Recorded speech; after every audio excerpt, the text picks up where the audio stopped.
Good evening and welcome to Burke Stadium alongside Tyler Reedy. I'm Alex Tejan. Here for a nice matchup tonight. The number 4 Creighton Prep Junior Jays take on the North Platte Bulldogs here this evening. Yeah, Alex, great to be here tonight. It's homecoming here at Burke Stadium. We got perfect weather here as we kick off October. Blue skies, sun's about to set, birdcage looks packed. Let's roll. Here we go. We'll start off with our top 10 by the Omaha World Herald. We'll start off Prep at number 4 at 3-2, but Millard South and West Side, including Gretna, down at 6, still riding high at 5-0, and Bellevue West still at 2. But there's Prep at number 4. Yeah, Junior Jays have taken a big jump over the last couple weeks. That win over Lincoln Southeast jumped them from 9 all the way up to 4. And these last few weeks, starting with Bellevue West and ending with the comeback win over Millard West last week, which we'll get to in a moment, has really put Creighton Prep in a position where people feel like they might be one of the top dogs or could be very close. This last month will say a lot about that. They've been playing some pretty dang good football this past few weeks. We go to the North Platte side as they keep rolling through their schedule. This time, taking care of business against Lincoln Northeast last week. They win 37-14. Vince Genatone, Brock Robley, and Tate Janis both in the good rushing game. Robley with a touchdown, Genatone 2 touchdowns, and even doing some playing on defense. Yeah, and you look at the rest of the schedule as well. The common theme with North Platte this year is, they've played a lot of lesser opponents, non-top 10 opponents, and they've taken care of them easily. But tonight is not a lesser opponent. Creighton Prep is a big-time team, and the only top 10 team they've played was Kearney, and you see the result down there, a 42-14 loss. So if they can't get that run game going, it's going to be a long night. Bulldogs have only attempted 22 passes this year, so they can't get behind. Trying to make them prove themselves a point here tonight. Going to the Prep side, on a phenomenal game last week, an amazing game by both teams as Shamar Brown dominates the offense, 250 yards and 3 total touchdowns, including the game winner. Yeah, Shamar Brown was incredible last week, as were the Junior Jays as a team. Their resiliency was put to the test once again, and they passed it with flying colors, defeating the Wildcats 28-21. And, I was talking to Marty Brown after the game last week and asking him what kind of momentum this can generate, and, he feels like the Junior Jays could really get things rolling, so we'll see how it goes tonight. We'll pause real quick for the national anthem. National anthem.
Welcome back. Before we move on, we take a look at their schedule.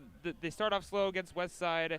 They did bounce back against Papiola Vista, but then the loss against Bellevue West. But ever since that Bellevue West loss, it's been so far so good for the Junior Jays. Yeah, and when you look at the schedule as a whole for Creighton Prep, it's really a tale of two extremes with the two halves of their schedule. They start the year with a lot of difficult opponents, had the slow start against West Side, but as I said before the anthem, have bounced back strongly in the last 3 games, and now with only one top 10 team remaining on the schedule, they've got a chance to really ramp up the momentum going forward.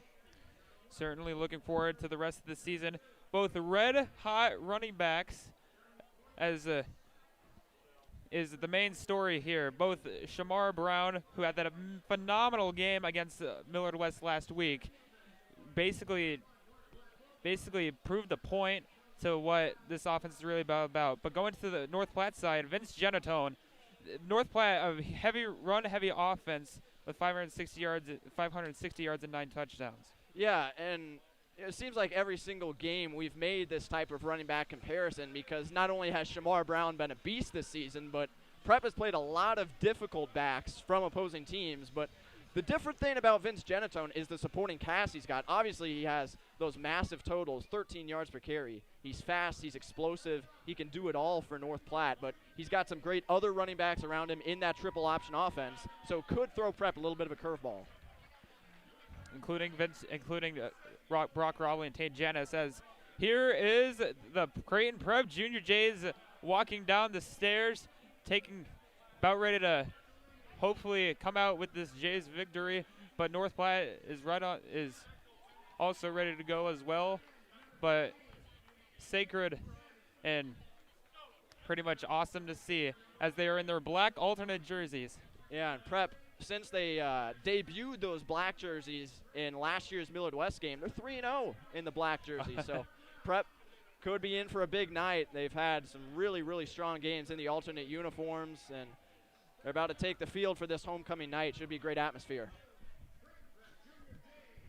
We're proud to have Mike Sells Omaha as our varsity sponsor. Navigate today's real estate market with a name you can trust. Mike Beacom with Nebraska Realty. Mike has over 20 years of experience in the residential real estate, is a Prep alum, and a proud supporter of Prep athletics. Visit MikeSellsOmaha.com today. Here come the Junior Jays. The crowd starts cheering, and they are ready to go. Prep obviously with a lot of confidence coming off of last week's game. That was one of the most emotional victories Prep has seen really since last year's Millard West game when they came back from 26-0 down in the fourth quarter. So Junior Jays have a lot of confidence, have a great amount of momentum on their side, as the Millard West game was not only a big win, but it came on the heels of the 41-7 stomping of Lincoln Southeast, number 4 team in the state at the time. So Junior Jays have a lot of good going for them coming into tonight.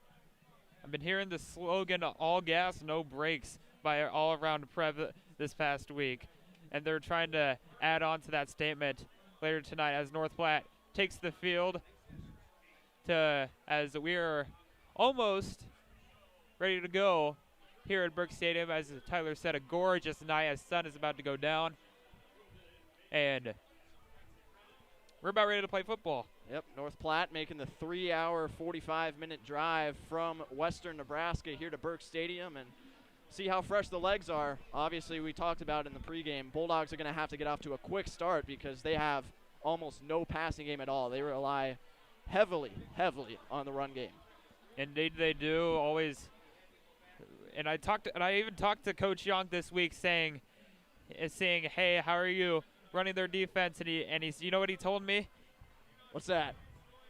He told me every time there's a pass play, it's considered a trick play. These guys will run the ball all around the field, and hopefully they can prove it and maybe stumble up the Jays defense. Yeah, that's a good way to put it from Coach Young. You know, North Platte, that offense can throw a little bit of everything at you. They've got some tough, powerful runners like Brock Robley, and then they've got the speedsters of Tate Janis and Vince Genatone. So a little bit of everything coming at you from this Bulldogs offense, but Prep is going to be getting the ball first. And yes, they are, as they're awaiting for North Platte's kickoff team. They are just checking from the sideline and from the cage. They're just ready to go, as pretty much about ready to get things started here.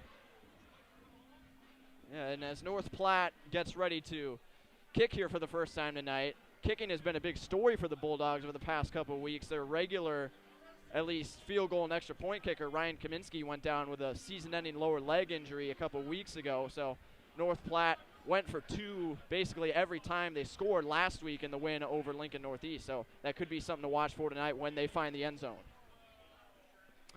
In fact, North Platte's quarterback, Caleb Tonkinson, actually wore his number 13 last week's game against Lincoln Northeast to honor his buddy Ryan Kaminsky.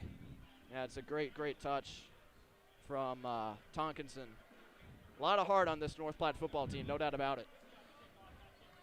Thomas Ramsey about ready to kick things off for North Platte. Glad you're with us on Creighton Prep Sports Network. It's a short, high-flying kick, and it's recovered this time at the 30 and immediately tackled down near the 32. Kyle Munt with the ball and immediately tackled.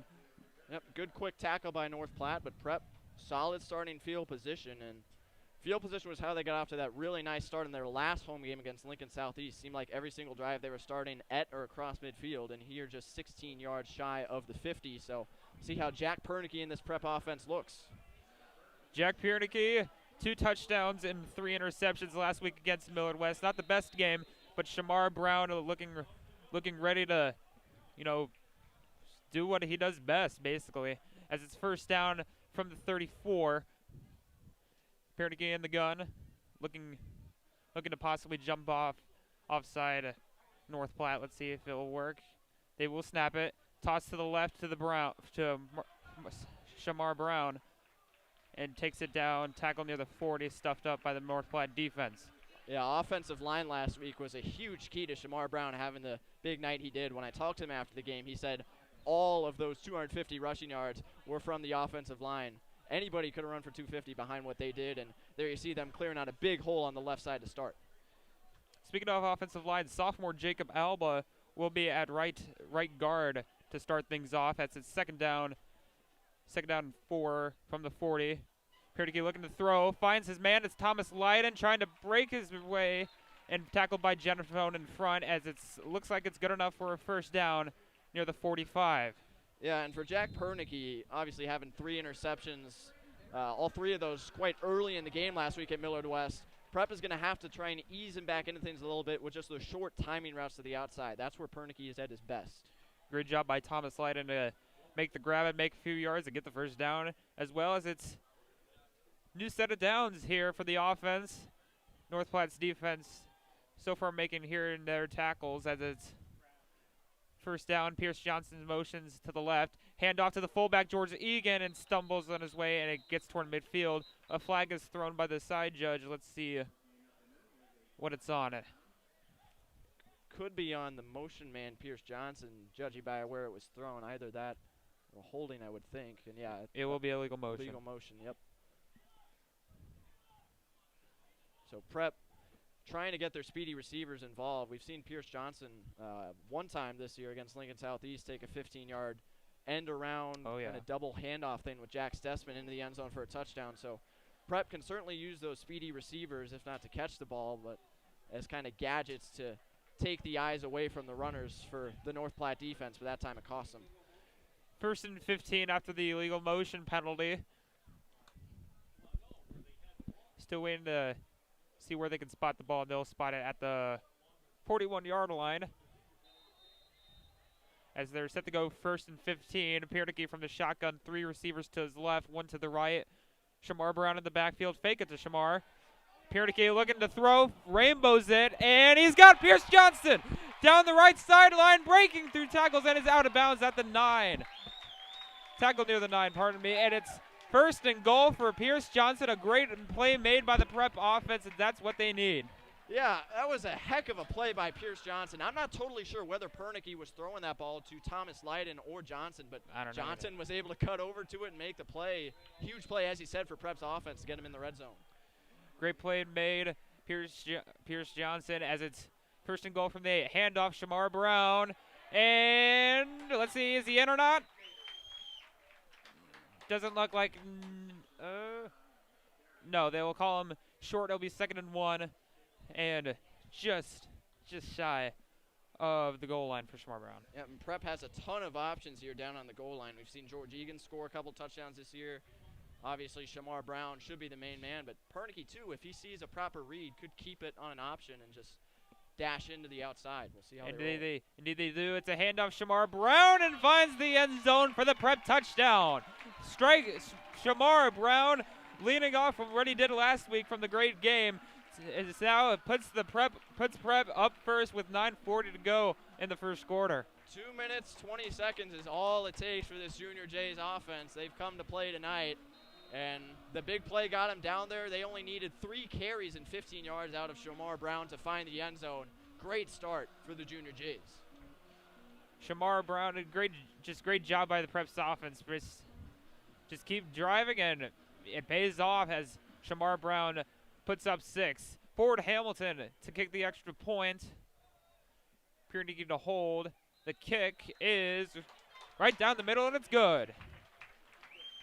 And 7-0, 9:40 to go, and so far so good for the Prep offense. Yeah, absolutely. Shamar Brown on that touchdown run, you saw the pure strength he has. Went with a head-on collision against a North Platte defender right about the 1-yard line, the line of scrimmage. And Shamar Brown, about 90 times out of 100, is going to win that battle. And you saw it there, just reaching it across, getting in the end zone. And Creighton Prep has North Platte back on their heels early. We'll see what kind of statement the Bulldog offense can make.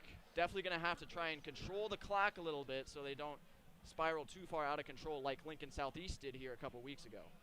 And they have it starting to resemble some of the Lincoln Southeast game from 2 weeks ago. But now we have Luke Fenton about ready to kick the things off as the Jays start chanting "Why so quiet" over to the North Platte visitors side of Burke Stadium. Here's Luke Fenton to kick things off. Good kick. Colton Tilford back to return it. Instead, it will be a touchback for the Bulldogs. As here comes the North Platte offense, a huge and heavy run offense. Yeah, absolutely. And they've got 4 different players with over 135 rushing yards. So yeah. North Platte can throw just about anything at you out of that triple option look. And Prep's defense definitely going to have to stay disciplined tonight and fly around outside and inside. A huge opportunity to step up for Prep's defense. Here's a handoff to Brock Robley, and that's what they're doing. Stuffing him at probably not even getting back to the original line of scrimmage. It'll be second down. And there you see just the kind of push that Creighton Prep D-line can create. They've got a lot of experience there with guys like Rocco Marcelino, Sam Sledge, Ryan Carney. They were in the backfield often late in the Millard West game last week, and there you see it on the first play tonight. 2nd and 10. Trying to look for some sort of way to redeem themselves. Toss to the outside. He's trying to squeeze his way, and again, that's going nowhere. Tackled this time. It is Cole Jarrett. I think Marcelino got it. Marcelino, pardon me. As Tate Janis tries to grab the handoff, and just like that, it's already 3rd and 11. Yeah, so you saw, obviously, Marcelino with that great pursuit, but Caden Russell did a nice job to seal off the outside, make sure Genatone couldn't use his speed, forced him back to the inside where Marcelino was waiting for him. Good execution by the Prep defense that time. It's 3rd down. Toss to the jet sweep. He's got the first down and more. Flag is thrown. It's Vince Genatone all the way, and he is gone. Touchdown, North Platte, but there is a marker. Vince Genatone, a 70-yard run, and checking the marker, and the indication looks like it's going to be coming back. That hurts big time for North Platte. It looked like whatever hold took place, it might have happened after Genatone was already clear of the defensive line and the linebacker, so that makes it hurt even more. But Genatone, there you get a glimpse, that speed. He runs a 10.87 100-yard time. He is blazing fast, and that's a tough break for North Platte to get things started here. But Prep definitely going to have to be quick on the outside and make sure tackles on Genatone because he can get away in a hurry. Smart job by Genatone reading all the blocks and trying to find the open space, and he sure did so as he beat out most of the Prep defense in secondary as he was going all the way down the right sideline. But that's something that North Platte just can't really happen to them, as a 70-yard touchdown is now a third and about 6 to go as Tonkinson under center. And a false start this time. That's going to back them up even more. So North Platte has obviously a ton of moving pieces typically in that triple option offense, and that time they just tricked themselves a little bit too much. 3rd and 6 turns into 3rd and 11, and with a run-first team like North Platte, about as run-first as it gets in Class A, you have got to keep it in short down and distance situations, not 3rd and long. Joseph Vack and guilty of the penalty. It looked like an option. It's handoff to Jonas. Jonas trying to find some space, and Kyle Mutt and Caden Russell were immediately there. And it's just 4th down now, as a couple penalties here and there just pretty much back them up, and the punting unit comes on for North Platte. There you see the great contain from the Creighton Prep defense again. Russell from the outside, Munt from the inside, and Junior Jay's defense can really combine speed and size well all the way from front to back, and could be a long night for North Platte if the guys in black jerseys are playing like that. Now the punt by Colton Tilford. Pierce Johnson with the great gain last offensive drive to back to receive, and this time it just gets down near the Prep 45, as just trying to maybe continue what they've been starting back on the last offensive drive. As big gain by Pierce Johnson, great running by Shamar Brown, and just looking to add more. Yeah, absolutely. And Prep, great starting field position at their own 46. They only needed 5 plays to get 66 yards down the field last time for the touchdown drive. Now they only need 54, so great opportunity. We'll see if Prep can capitalize it and really get off to a strong start, put North Platte up against it. Trey Olden is right behind Thomas Leiden in the formation here, as a quick throw to Pierce Johnson, and it's a lateral to Sam Sledge, and out at 1st down right at the 37. Greatly executed as a trick play was executed. As how about that from the bag of tricks? Sam Sledge, oh my goodness, he's known for his pancakes. How about some scrambled eggs on that little hook and ladder from the Junior Jays? Pierce Johnson perfectly executed to Sledge. The Junior Jays offense looks really comfortable to start. How about that from the coaching staff to make some trickle and make the North Platte defense look silly. Here's a tipped pass, and it falls incomplete. Pierneke was looking for the screen, and believe it was Caleb Kincaid on the swat down. Great execution. Yeah, normally we'd say when there's pressure on, that's the perfect time for a screen, because all the defenders are back near the quarterback, nobody in front of the running back. He can go for big yardage, but perfectly timed jump. You have that massive defenders in the backfield coming after Pierneke, and screen didn't even get to Brown for him to break free. Great job by the North Platte defense to execute the defensive play well. Here's a quick handoff. Shamar Brown with breathing room. Shamar Brown 1st down down near the 27-yard line. Tough running against the tough North Platte defense, as Shamar Brown just adds on to total that could be pretty have more yardage here tonight. If North Platte has watched any film coming into this game, they know that an ankle tackle is not going to bring down Shamar Brown. He's got such a great low center of gravity. His legs are incredibly strong, and he can drag defenders for quite some time. Toss to Shamar Brown, trying to edge his way through, and gets tackled from behind near the 23-yard line. Brought him down. Great, and that bring up 2nd and 5 as Caden Moore, who looks like just came off the field. Yeah, Shamar Brown, I mean, he's got the full skill set. Saw his power on the touchdown run and then the 11-yard run to get the 1st down. There, his vision and his patience to wait for just enough of a hole to squeeze through and put Prep in a good 2nd down spot.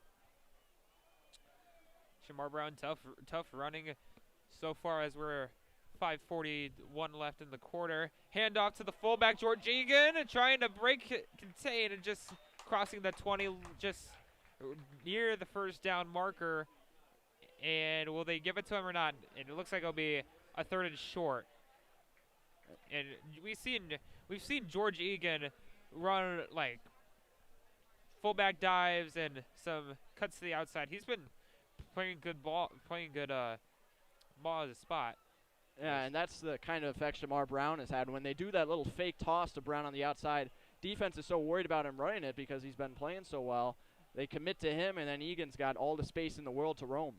3rd and 1 from the North Platte 19. Handoff Shamar Brown. First down and more. Shamar Brown tries to cut to the outside and gets stuffed down near the 10-yard line. Shamar Brown just pretty much trying to look for first down, which you already have. Just like, hey, I need more yards to set up my red zone offense. Yeah, no doubt about it. And that was a nice job by Shamar Brown. You saw when he made that little cut to the outside, he waited until he got to right around the 15, made sure he had the first down yardage first, and then made some extra moves to get extra yardage down to the 11. Great work early on by Shamar Brown, already at 39 yards. So far looking good as 1st and 10 from the 11-yard line. Pierdeke trying to do something right here as another handoff. Shamar Brown racing, doesn't get it. Looks like he'll be short by a yard. A flag is thrown too. It'll be a holding on the Preps offense. It looks like it'll be coming back. Shamar Brown once again tough running against the North Platte defense. Oh boy, that was some phenomenal acceleration getting across the 10-yard line. It looked like there was no doubt about it. He was just going to run through somebody inside the 2-yard line, 3-yard line and score, but even if he did, all for naught with that holding penalty. But Prep's passing offense has been good to start, so even though it is a 1st and 20, might not be too tall of a task for the Junior Jays. We'll see. Looking to hopefully get another entrance into the end zone, but now we're on 1st and 20 from the 21. Pierdeke is under center. Another handoff, Shamar Brown trying to cut to the edge, but immediately swallowed by the North Platte defense. It looks like it was Colton Tilford coming from near his safety, from his defensive back spot, and pretty much more company in there to make the tackle. 2nd down and 20. That was great penetration from the North Platte defense. Shamar Brown that time had to make his cut to the outside at or behind the line of scrimmage, and that's not usually a recipe for success, especially when the defensive backs are crashing down on the outside. Best defensive play we've seen of the night so far for North Platte against the run. If they do need to stop the run, I believe that they would have to make more of those plays. 2nd down and 20. Fake the handoff, Shamar Brown. Pierdeke rolls to his right, searching, and it's caught! It's caught by was he in the end zone? No, he was just short. A flag is thrown. The pass is caught by Cade Salmons, the junior. An amazing grab, but a flag is thrown. Cade Salmons, great grab. But he'll be pending the marker. I don't know if they're going to get a hold on North Platte or an offensive pass interference. They've set the ball down at the 1, so I believe it's going to stay there. But, man, I don't know how Cade Salmons caught that ball. I saw him flash open for a moment and wasn't sure whether Pierdeke was going to try to fit it in there, but he sure did. And Salmons, with those strong hands, making a great catch and run over a defender in the process. Tough guy coming around from his tight end spot and just makes it 1st and goal. And from the 1-yard line, four people in the backfield. This is Stessman on the Wildcats. Stessman looks like he has the touchdown. Jack Stessman from the Wildcat just takes the snap and runs up the gut, and it's now a 13-0 lead with 3:06 in the 1st quarter. Stessman had 247 yards last year against North Platte, but there he only needed 1, and the Junior Jays going with that loaded Stesscat formation from a yard out. Jack taking the direct snap and taking it in, and Junior Jays offense has picked up right where they left off over the last couple of weeks. They're on a roll to start this one. Indeed they have. North Platte just saying it. It's this guy again who ran up all of us last year as Prep won last year 24-7 at North Platte. As Fort Hamilton knocks down this extra point, it's 14-0. And it's just what we've been seeing.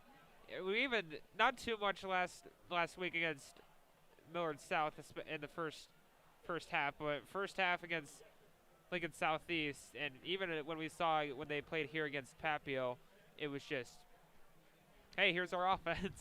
Yeah, no kidding. These games can be very predictable when you get teams coming in here that are run heavy, like Lincoln Southeast, like Papillion La Vista, and here, North Platte. If they can't get a dominant run game going early and pick up first downs, and they end up having to punt and give the Junior Jays great field position, this is exactly what we're going to see. Prep's going to generate a lot of momentum in the first couple drives of the game. They're going to get a couple scores on the board, and before you know it, North Platte's in quite a deep hole.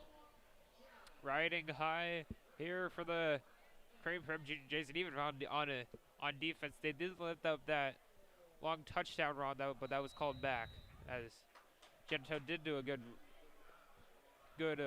run on their last possession, but unfortunately it was called back. Luke Fenton to kick things away, high hanging kick. It will go into the end zone for a touchback. They'll take it. They'll take Grand Island up a few yards, and now we've been it's just I don't know just how they are gonna execute against these guys, against Prep's defense, because it just looks like Prep's defense just keeps holding on, just stopping them. And of course, North Platte run heavy offense. A lot of their running backs over 100 yards this season. It's just you got to find something to fool maybe this defense and get back on track in this game. Even only if it's the first quarter. As the quick handoff, it's the toss correction to Vince Genitone. Tries to cut to the outside. Has a not a first down, but out of bounds, just shy of it, as it's to the 28-yard line. That was one heck of an effort by Genitone. I thought Prep was going to bottle him up for a big loss in the backfield that time, but he's able to get 7 yards out of it. And I think Genitone's going to have to be the feature guy tonight. He hasn't been the leading rusher in terms of carries this year, but he's a guy that can get across the line of scrimmage fastest. And for North Platte, a team that needs to stay ahead of the sticks tonight, getting across the line of scrimmage, not having negative yardage plays, going to be key. Genitone's going to provide it. Second down now. Tate Jonas trying to toss, and that's going to lose some yardage. It is Ryan Carney and one of his teammates with the tackle. A great play made. Carney, no doubt about it. Pass plays, run plays. He has been the most frequent inhabitant of the opponent's backfield this year. And there you see it again. He's just got such a drive. Carney's a dog, no doubt about it. He can just will his way through an offensive lineman, get into that backfield. We see it there, and North Platte again in an unfavorable third down situation. We've seen it all year through for Ryan Carney and the rest of the defensive line last year too. It's a handoff to Genitone, looking for his breathing room. He has the first down and more. Vince Genitone down the right sideline, and he is out of bounds. He'll say he got whistled. Great and getting pushed out of bounds by Sam Rodino, but a great gain made by Vince Genitone, and that moves them almost half of the football field over. And now it's over at the Creighton Prep 24, and that's just a key thing to like what they need to have to keep motivated and stay in this game and maybe cause some problems for the Prep defense. No doubt about it. They say speed kills, and Genitone is certainly the one player that you imagine could kill Creighton Prep's defense, and takes it for 53 yards that time. His speed, I mean, it looks like he's going to be pushed out of bounds, and he just blazes by somebody on the outside. Vince Genitone, who leads the team in rushing, gets a handoff to Tate Jonas, and another great tackle made in the backfield. Ryan Carney once again says, "Hey, you missed me?" Yep, Ryan Carney is going to be saying hello a lot tonight, I'm sure, but that's the thing about this triple option offense. Not only are you going to have some negative yardage plays, but instead of losing just -1, -2, this is back-to-back -4 yard losses for North Platte, because you've got so many moving pieces. You hand it off with a guy running basically laterally instead of straight north-south. You can lose a lot of yards. Loss of 4 on the play. It's a pass, and wide open, and drops the ball. Looking for wide open was Cole Wright. It's the first pass play of the night for North Platte, and it was wide open for the touchdown for Cole Wright, and he just goes right through his fingertips. Cole Wright, known as more of a defensive player, that's just a mistake you cannot make when you're on the road against a team with the caliber of Creighton Prep. Just wide open, didn't have a defender within 9 miles of him over the middle of the field. couldn't haul it in. That's a brutal, brutal blow for North Platte. Coach Young said pass plays and tricks plays for this team, and boy, they sure fool the Prep this time as it's a handoff to Colton Tilford and trying to stuff and move his way, and they'll down him to the 22. It'll be third down.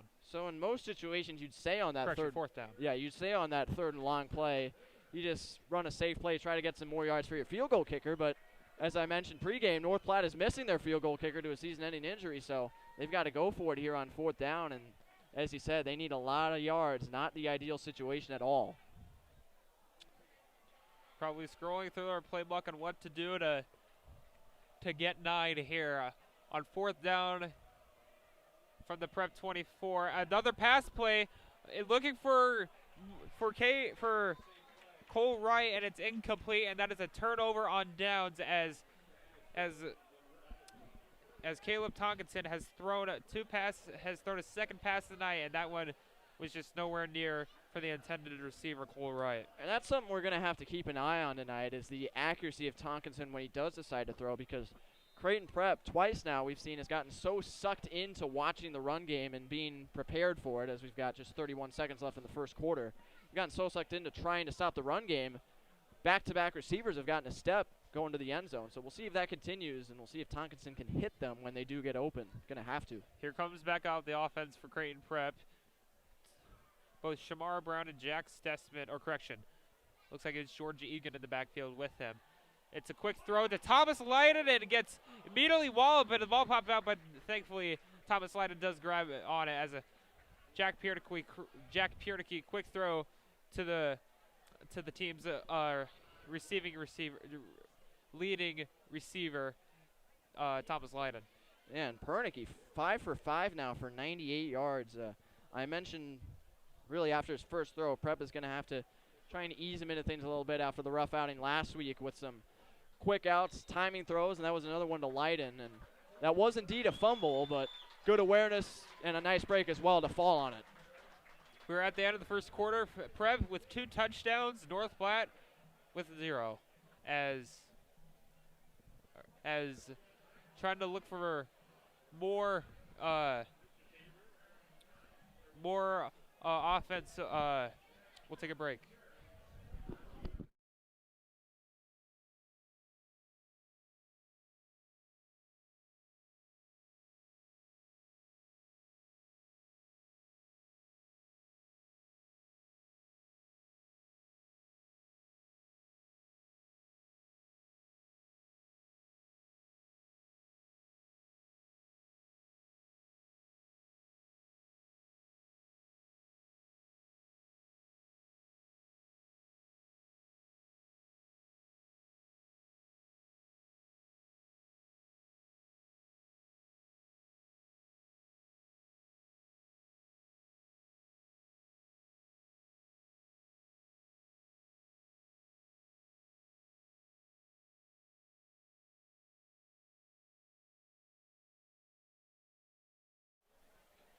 Welcome back. Start of the second quarter. It'll be a second down and 2 as Piernicky is under center with George Egan in the backfield, but Brown is in the backfield as well. It takes the toss, edges his way out, and gets tackled, and it'll be about a gain of 1. It was a nice job by North Platte. Shamar Brown obviously broke a couple tackles on that play, as he does on just about every one of his carries, but Bulldogs with good pursuit to the football. Every time Shamar got away from one, there was another Bulldog waiting for him. And that North Platte defense is going to have to continue to fly to the football, especially against this run game. Colton Tilford looks like he made the tackle from his safety spot that last play, as it's now he's forced to 3rd and 1 as Piernicky is in the gun. Handoff Shamar Brown. Looks like the first down of quite a few more. Shamar Brown still running and and taken down into North Platte territory and down to the 47. Vince Genatone and Cole Wright and company. Shamar Brown, just as I said, has that full skill set on display, and that time his vision looked like he wanted to go outside to start, but saw just a little bit of a gap, cut it inside quickly, and even after he got the first down, made another cut to the inside to get about 10 more yards. So Shamar Brown running well early on tonight as expected. 2 receivers on each side for Piernicky as it's first down. Brown in the backfield with him. Piernicky back to throw. Finds Shamar Brown and getting another reception to the stat total, and now it's down at the 43-yard line. It'll be second down. And a play that we haven't seen too often. Shamar Brown, who doesn't have too many receptions on the year, he has looks like the referees did have a flag, but looks like they did wave it off. But Shamar Brown with not a lot of receiving, but he did catch that game winner against Millard West last week. Yeah, and that was his only catch of the season so far. Shamar Brown, not typically utilized as a receiving back, but those screen passes, we all know about his vision, and if he gets just a little bit of space, he can take it for a big one. So that's definitely a great play design to try to make happen for Creighton Prep. Trying to utilize his rushing a lot more as George Egan spins away from the defense and tackled near the 23. The tackle made by Andrew Solon as he saves the touchdown. George Egan with a great gain, and he's down at the 24. As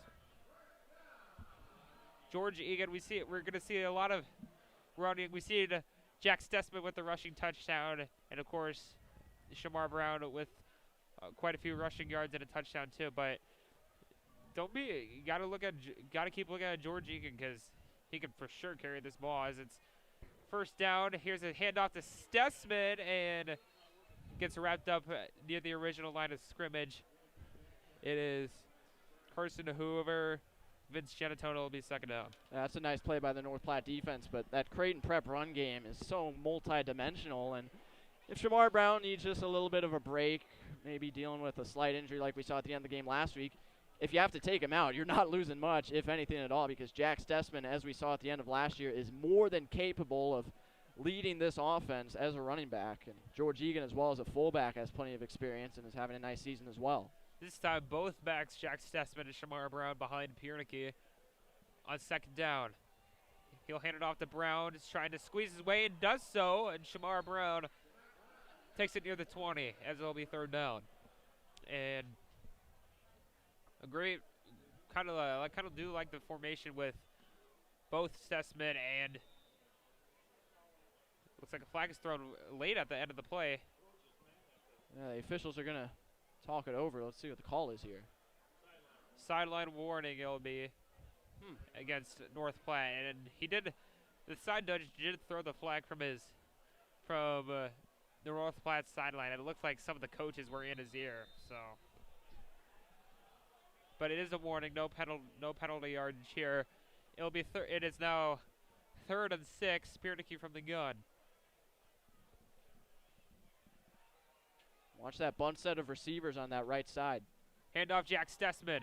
Tough running, and looks like he has the first down. He's right at the marker. Might be a yard short. I think the line to gain was the 14, and they're going to put him at the 15. I think no doubt fourth down, go for it territory here for Prep. Definitely they should, as look like 4th and probably less than a yard, if it's not a yard, as some if some of the North Platte defensive players and even some of the Prep offensive players come on and off the field, as it's 4th and a yard, if not less than a yard. Egan and Shamar Brown in the backfield. Handoffs to Shamar Brown, and indication it looks like he has it, and indeed he does. It'll be a first down at the 14. Yep, nice job by Shamar Brown, being aware of the situation, knowing that he just needs to get that 1 yard, just go north-south, find that tiny hole, and dive forward. And you also saw how Prep set up their receivers way out on the sideline to keep those defensive backs away from the box defensively and give Brown just enough room to get that first down. Egan and Brown at the backfield again, first down and 10 from the 15. Toss to Shamar Brown, trying to move his way, and he gets tackled near the 10 as it is Carson Hoover and another buddy of his on defense to make the tackle. Will be second and about 6. Brown already at 70 yards on 12 carries with the touchdown as well. And Prep, if they can just keep getting 4 yards a pop like they've done with Shamar Brown and like you saw in that carry, even what seems to be a bad carry for Brown is still getting 3 or 4 yards. They're going to have no problem moving the ball down the field on offense. Could be key for this prep, like we said, the prep offense. As Kurt Pierdeke is back to throw, trying to look, and looking for the end zone, and it is caught for the touchdown. It's Pierce Johnson with the grab. A strike in heavy North Platte secondary, and Pierce Johnson comes up with it. It's now 20-0, 6:20 to go. A great grab by Pierce Johnson. What tremendous pocket awareness, too, from Jack Pernicky. Seeing the defender coming from the blind side, taking that couple steps forward to create extra space, and then firing a fastball in there to Pierce Johnson. There was no time at all. As you see that defender coming around the edge, Pernicky steps up and out of the rush, and there was no time. Defenders were closing in. Pernicky put all the heat he could on it and got it in there. Pierce Johnson's extra point is good. Pierce Johnson had that one rushing touchdown reverse against Lincoln Southeast. Now with this reception touchdown, and that puts Jack Pierdeke on the passing touchdown board, as it's now 21-0, and it looks like they're not stopping yet. No doubt about it. And every single facet of their offense has been clicking to start this one against North Platte. Pernicky 7 for 8. He's got over 100 yards and a touchdown. Shamar Brown has 70 yards. He's averaging almost 6 yards a carry. George Egan's got 2 carries for 23 yards. And then Pierce Johnson, 3 catches, 76 yards and a touchdown. This prep offense can be like running into a buzzsaw for teams like North Platte, Lincoln Southeast we saw a couple of weeks ago. Junior Jays just rolling so far, already up by 21, 3 drives, 3 touchdowns. Play after play after play turns into yards after yards after yards, as once again the kickoff team comes out for the Junior Jays, and just we're not really seeing too much from the North Platte defense. Some tackles here and there, but it's just not seeing too much from the North Platte defense that trying to stop the prep offense that has been red hot lately, as Luke Fenton's kick goes into the end zone for a touchback. And back to that defense we were talking about, you could easily just say, oh, well, you got to put more guys in the box, blitz a little more, try to get in the backfield to stop Shamar Brown, but Jack Pernicky has been sharp so far, and it's been those quick timing routes. He can get the ball out of his hands fast, so even if you do bring pressure and he goes to a throw, it's going to be there for Creighton Prep. And this North Platte offense, I think Vince Genetone's got to be the guy. He's the only one getting yards so far for the Bulldogs. Here's a toss. It's to Genetone trying to edge, and it is Genetone trying to break more speed, and he's out to the 32. It looked like, again, we've seen this before, like in the first quarter. We've seen tackle for loss for the prep defense, but he does cut that corner and makes quite a few yards more out of it. Yeah, no doubt about it. And you're seeing Genetone's skill set. I was really shocked to see the stats that the maximum number of carries he had seen this season was only 10.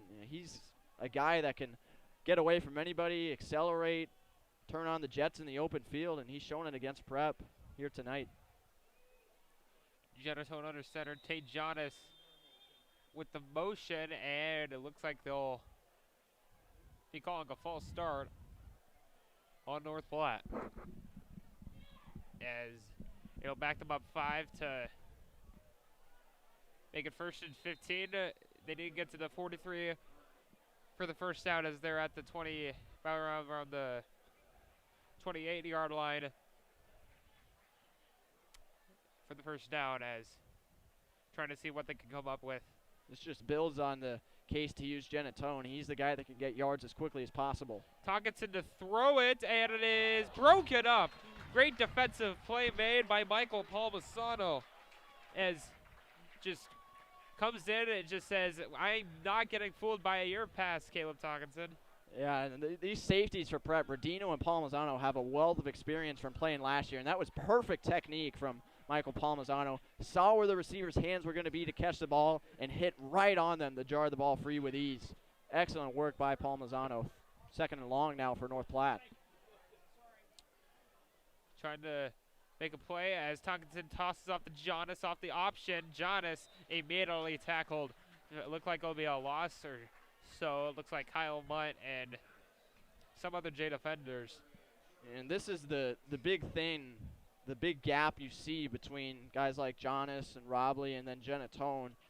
Genatone can outrun those defensive linemen chasing him so that when the contain guys come, they don't force him back to the inside and have the defensive lineman waiting for him. But you see Robley and Jonas, when the contain guys, the secondary forces him back to the inside, they still have the defensive linemen hot on their tails. No Joe Keeney for the Prep defense tonight. He'll be out injured for the night. Who is once again a lot of their main guy on the defensive line. Here's a toss to Colton Tilford. Colton Tilford out in the space and he gets pushed out of bounds by Paul Masano down near the 30. Colton Tilford with a great gain, and that's what we see here and there by the North Platte offense. And picks up a huge gain as it gets it deep, and not deep, but into Prep territory. It'll be 1st and 10 from the 30. Yeah, they're going to call it a 43-yard gain for Tilford as we've got 4:25 left in the half. And Tilford's another guy like Genatone who can get past the line of scrimmage, and then it's a 100-yard dash down the field, and oftentimes he's going to win it. You saw it right there. Paul Mazzano had to make a touchdown-saving tackle at the 30. They did do another gain last drive by Vince Genatone for about a 53-yard gain. Speaking of Genatone, here's his carry right here. Edges off one tackle and gets stuffed inside at the 21st down. As I was saying, Vince Genatone with a 53-yard gain last drive. It takes him into deep Prep territory, but they were unsuccessful in executing for a touchdown. And it looks like they have to do something right here. That's for scoring-wise.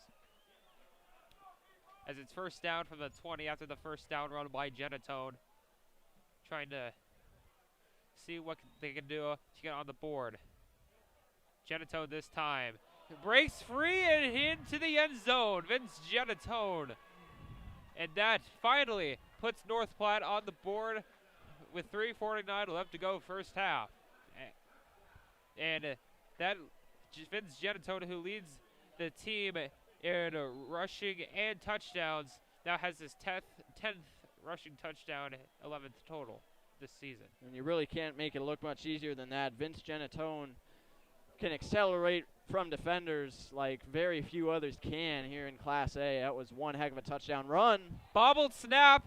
Here is Cade Moore just to throw it, and that's just not going to get any points out of it, and as it is incomplete. Try unsuccessful as a botched snap or botched hold, I should say, by the holder, and Cade Moore, their backup kicker, couldn't really do anything about it as they chant fire and tried to make some play to make a 2-point conversion. It just did not work. You got to give him credit for the improvisation skills, dropping the snap and then doing a little pitch to the kicker to throw. But Sam Sledge, great awareness, recognizing that the special teams receiver was slipping out, could have been open for the 2-point conversion, and getting that big paw of his up in the air to knock it away. But North Platte, bit of an encouraging drive here before halftime. And if they can find a way to hold the Junior Jays scoreless, they do get the football to start the second half, so could make it a one-possession game coming out of the break. But Junior Jays offense has gone 3 for 3 scoring touchdowns so far. So definitely going to be a tough matchup for North Platte.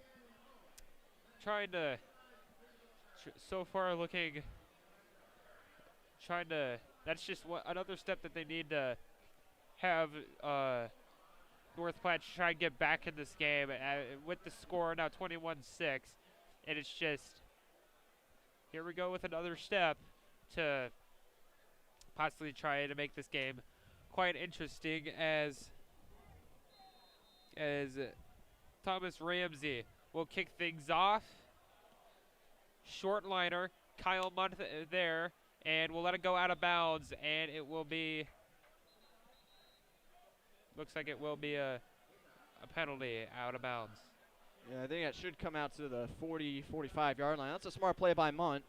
I wasn't totally sure whether it was going to bounce straight forward into his arms or off to the side. knew that he had some time. Defenders are still quite a ways away, and let it take that one bounce, and that bounce was all telling. Went to the side and out of bounds. So Prep, great starting field position again at their own 35 as they try to find the end zone for a fourth time. Kyle Mudd, great read on his kickoff team, who's Kyle Mudd. We've seen him on defense quite a bit, and now does a great job at letting the kick go out of bounds, and it has it at 35. And offense with a first down, and they're going to call a false start, it looks like, against Prep offensive line. It'll be first and 15 from the 30. That's something Prep has done a really nice job of avoiding in this game, is penalties pre-snap to get them behind the chains. They've only had a couple of them, and even when they have happened, they've overcame them with ease. First and 15. Quick throw. This is to Aiden Moray as he'll take it out of bounds just shy of the 40. And Aiden Morey is a lot like Pierce Johnson, just a little bit smaller in stature. He's got really good speed. Prep can use him as a weapon on the outside with screen passes and maybe some end arounds. And there you saw right there, made the catch, had a nice downfield block about 5 yards ahead of him, and was able to turn into nice yardage, and penalty yardage just about disappears. Aiden Morey, the 5'8 receiver, still in the game on 2nd and 6. Kurtke under center. Handoff, Jack Stessman with breathing room, and here goes Stessman. Beats the secondary, and he is gone. Touchdown, Creighton Prep. Jack Stessman, the speedster, for 61 yards. I guess he just loves playing North Platte. 4 carries, 68 yards, 2 touchdowns already for Stessman after that one. And I wasn't sure whether or not he was going to be caught. It was a foot race for quite some time once he broke free of the front 7 and was in the race in the secondary. But Stessman able to win it and take it for 61 yards. And this Prep offensive line doing a really nice job opening things up the middle for Stessman and Brown. And ball carriers, great vision, great cuts. They're doing the rest. Everything clicking for the Junior Jays offense tonight. Jack Stessman, foot on the gas, and a huge touchdown run to give Prep a 28-6 lead after the extra point made by Ford Hamilton. And it's just another just motivational booster to keep this game going and looking good for Prep's offense and defense even. And the only potential positive you could take out of that for North Platte is that it wasn't the type of drive where Prep runs the ball, milks the clock all the way down, and then finds the end zone. Bulldogs still do have 2 minutes and 55 seconds here in the first half, so they could get another touchdown on the board and put themselves in a position to make it a one-possession game coming out of the second half, but it's a tall task. This Junior Jays defense, aside from the couple big plays to Genatone and Tilford, have been lights out, rock solid so far tonight. We've seen I've been talking about motivational, boosters, and we just seen it a lot from Prep sideline and even the fans out here, and then the Creighton Prep Bird Cage high, mighty as it always been around Burke Stadium and around the area. Just motivational booster as Luke Fenton kicks it off. It'll be in the end zone for another touchback off the kickoff. But as I was saying, just all the fans, the bird cage, and even the sideline just ramping things up after huge plays, including like that one by Jack Stessman. Yeah, absolutely. There's a different vibe around Prep football this year. The last few years, they've been a team that can maybe sneak into the top 5 for a week, but then they run into a West Side or another top 5 team and get the doors blown off them. But this year, they're holding their own. They're staying put as a top 5, and they look like one of the best teams in the state for sure. Handoff immediately stuffed by the Prep defense. It looks like it was Vince Genatone on the carry. And talk about their future schedule, and as you said at the beginning of the game, they only play one more ranked team the rest of the way, and that's against Lincoln East. And trying to add more to the total in the next few weeks, but back to here as Tonkinson and immediately tackled after the stuff. It is Michael Barrett. Michael Barrett just coming out of nowhere and just takes down. Looks like it was Tate Jonas, and on the toss from Tonkinson, and Michael Barrett, who leads the team in unassisted tackles, and that just says a, hey, I'm here. Yeah. Well, you can say that a lot because Michael Barrett has proven that he's everywhere on defense this season. Yep.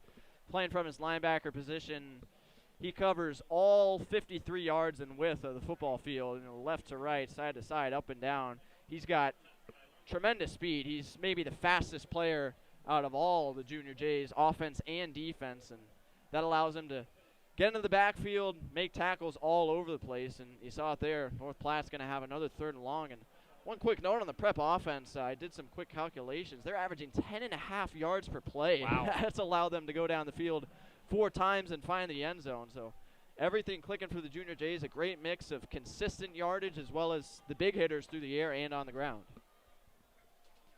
3rd and long this time from the North Platte 15, and just trying to make some sort of statement as Tonkinson looking to throw. Arrows in, and it's overthrown, looking for his man Colton looking for his man. I believe it was Colton Tilford. Yeah, whether it was, I think it was either Tilford or Genatone. Probably, yeah, I think it was Tilford. You're right. And Caden Russell, he's also one of the faster Junior Jays. He's a track athlete, runs in the spring, and even he was getting passed there by Tilford running down the sideline, but was able to hold his ground for long enough to make sure Tilford couldn't get a step. But some of these North Platte receivers have some tremendous speed. Bulldogs have to try and get them involved. Unfortunately, it doesn't work as it's a knuckleball as Pierce Johnson will take it off the bounce. And another huge block, and a flag is thrown. It's Pierce Johnson on the return. It looks like Amar Brown with a huge block for Pierce Johnson. And flags fly on the hit by Amar Brown. And it's just, some of the fans do not love it around here, but 2 penalty flags are on the field. It came one after the hit on the Amar Brown block for Pierce Johnson, and another one by the 36 where Pierce Johnson was tackled on another one by around the 40. Yeah, that's the second time we've seen Joe Brown throw a block like that this year. First time around, he got flagged for the taunt, standing over the down Papio player and flexing over them. He got flagged for the taunt. This time I think they'll get him just for the hit. But as you mentioned, there are 3 flags. One's at the 37, one's at midfield, and one's at the 41. They're all one's on the far side, one's in midfield, one's on our side of the field here. So we'll see how they sort this out. It's a long conversation taking place between the officials. That is true. The officials are having a discussion to see what will happen, as the indication, it looks like the ball is down near the North Platte 37-yard line, and they're still discussing it. It's just wondering what's going to happen. Yeah, I'm not sure if they've added dinner plans for after the game to this discussion, but man, it's taken a while here. I'm not sure I've seen one take this long this year. But yeah, certainly a lot to sort out. Obviously, you've got the flag for the hit on Amar Brown. That one's sitting at midfield, but I don't know if they're going to get North Platte for some kind of flag on a tackle or maybe a hold on prep. I mean, this is one of the longer discussion times I've seen. Now I think they finally reached a conclusion. They did break the huddle. Let's see what's going on.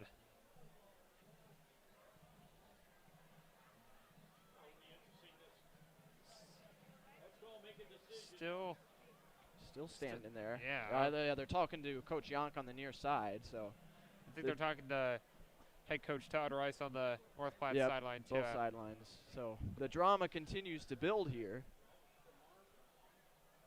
The moment you've all been waiting for is going to have to delay a little bit longer. We're rolling the drum roll. Yeah, exactly. Holy smokes. I mean, this is cue the Jeopardy music. Yeah, no kidding.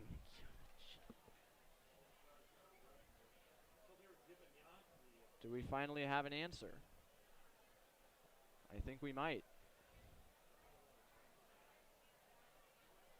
I wonder if maybe even Coach Yonk or head coach Todd Rice for North Platte might even try to decline these penalties or something. But anyway, we're getting our announcement. The moment you've all been waiting for. Yeah, they're going to move the ball back to, I think, the 49 of Prep. So, yeah, we're going to have offsetting penalties. Obviously, you had the hit on Brown, which they're calling right now the personal foul. And then I think they had something on North Platte at the end as well. But there might have been 2 penalties on Prep. Or maybe the magnitude of Brown's penalty was enough to move it back an extra 15. So they're going to put it at the 34. And finally, with 1:49 to go in the first half, we're going to get things rolling. Amar Brown, the twin brother of Shamar, just makes another block on a punt return from Pierce Johnson. And this time it's a handoff to Shamar as he'll take it. Looks like he'll be just shy of the 40 as there is a little under a minute 40 left to go as whistles did blow. And I think they were called a timeout. Yep, timeout Prep. So as if the discussion among the officials did not take long enough, we're going to have another break here as Prep will talk things over. But this offense has just been dynamite so far in this one. 4 drives, 4 touchdowns, averaging over 10 yards a play. And might get to see a little bit more Jack Pernicke here on this drive as they need to go 62 yards in 99 seconds. Pernicke 8 of 9, 121 yards, 1 touchdown. And most of those throws have been pretty easy designed timing routes like slants, screens, out routes. But we'll see if TJ Fife, the offensive coordinator, gives him a little bit more free reign to make some reads. And they're going to give him the empty backfield here on 2nd and 6. Minute 39 left. Second down and about 6. As you said, Piernicky with an empty backfield. Pierce Johnson motions to the right. As Piernicky rolls to his right and finds a completion. Was he inbounds? Yes, he was. Trey Olden looks like with the receiving catch, and he goes out of bounds just near the 45. First down and out of bounds. It'll be marked at the 44. Yep, minute 33 to go. That was a nice throw by Pernicke. Put a lot of heat on it again with not much time. Piernicky, another throw to Trey Olden, and he'll be shoved out of bounds just shy of midfield. It'll be second down at about 6 or 5. Trey Olden back-to-back catches now and they're still looking like they're still doing a 5-wide defense, and now 3 guys bunched to Piernicke's left. Second down. Piernicke finds the open as Thomas Leiden trying to bring it tape, makes the move, and edges away and inside of the 40. Thomas Leiden takes it to the 38 for a first down. They'll stop the clock to move the chains, but the clock will start rolling right now. Pernicke just doing a great job taking what the defense is giving him, not trying to force anything, and Leiden does the rest. Piernicke to throw, and just through the hands of Sam Rodino. Yeah, that was Rodino. Yeah. Don't see a lot of him out on offense, but that was really Pernicke's first blemish of the night. He had Rodino open with some separation on the sideline, but just a little bit too tall.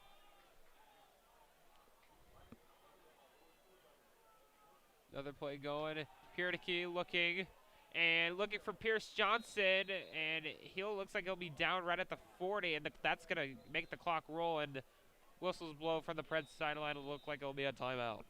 Yeah, and that was the right read by Pernicke. He had his eyes downfield, realized that his man was covered, and didn't try to throw it into a tight window. Instead, checked it down, but Accuracy lacking on back-to-back plays for Pernicke. If he had been able to put that one right in the chest of his receiver, could have gone for some more yards or maybe even gotten out of bounds, but instead, loss of 4 and the clock runs. So not an ideal situation for Prep, but passing game has been strong tonight, so we'll see if they can maybe not get the third down conversion here, but put themselves in a good position to go for it and convert on fourth.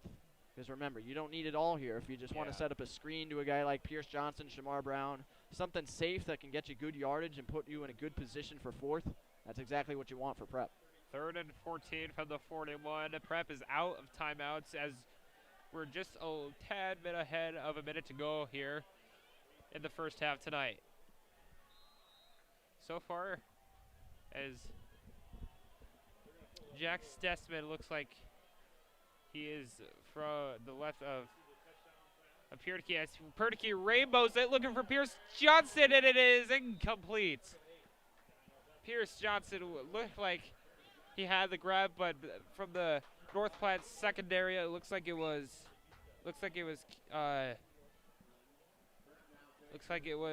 Colton Tilford and Carson Euling and some other guys from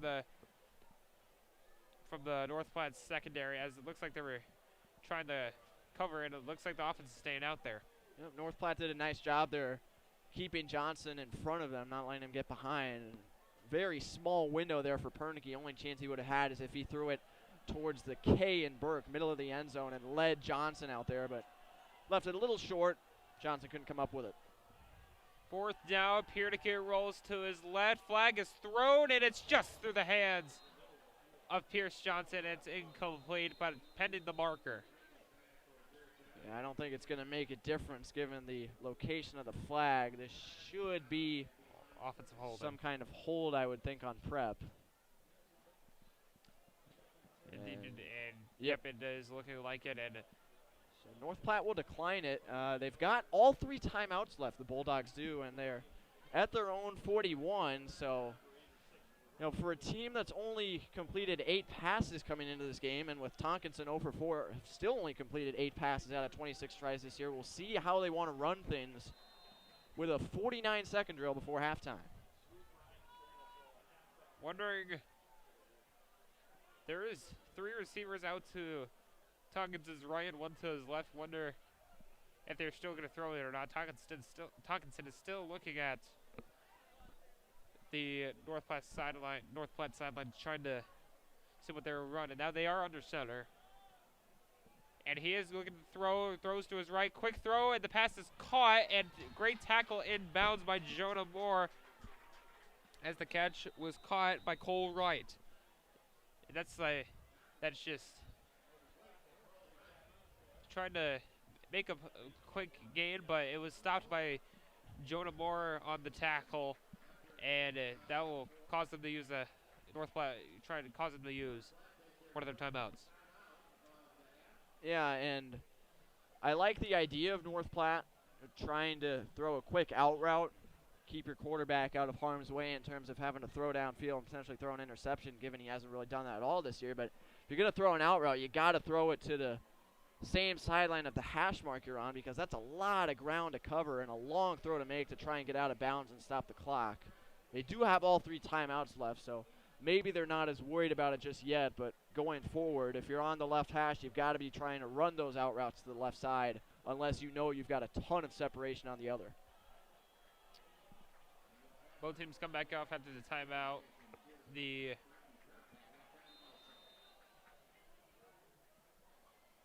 So far, starting like what they started last time, showing 3 on one side, 1 on the other side of Tonkinson, but he will go under center.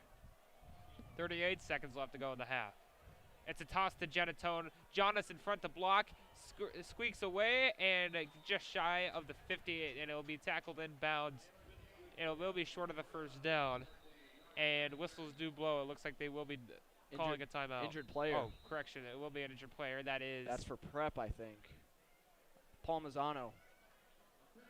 Looks like he's down near the North Platte sideline, it looks like.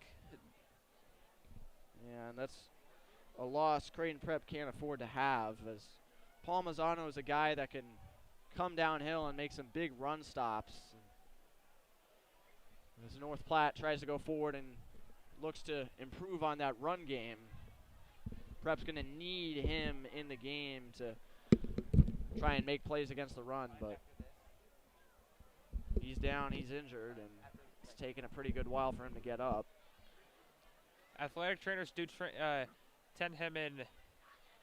He does seem to be coming back up a little awkwardly. Yeah, that's a pretty substantial limp. Hopefully Palmisano will be all right, and hopefully the Junior Jays offense will be able to keep rolling enough so that he doesn't necessarily need to come back in the game. I know he wants to be out there, but injuries are something you can't have in October, especially with the quality teams Prep is going to be looking at in the playoffs. Millard South is really good. Bell West is really good. We know West Side is a fantastic team as well. Yeah. Prep's going to need everything they've got on defense, so Palmisano, if he can get some rest, obviously he's got halftime coming up, that would be huge.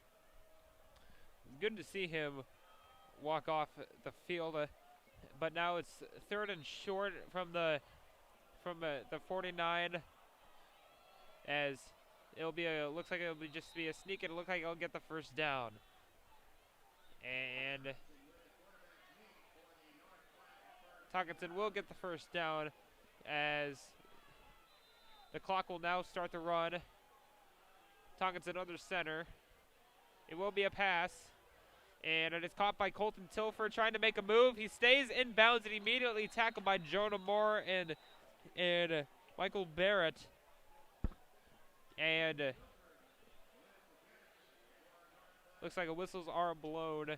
Will be another timeout. Yeah, that was not the right decision from Tilford. I know you have 2 timeouts left, but it's already taken you 23 seconds or so to just get 1 first down. You've got to get out of bounds and keep as much time on the clock as possible. And he would have gotten the same amount of yardage had he turned his left shoulder and gone out of bounds that way instead of coming back inside.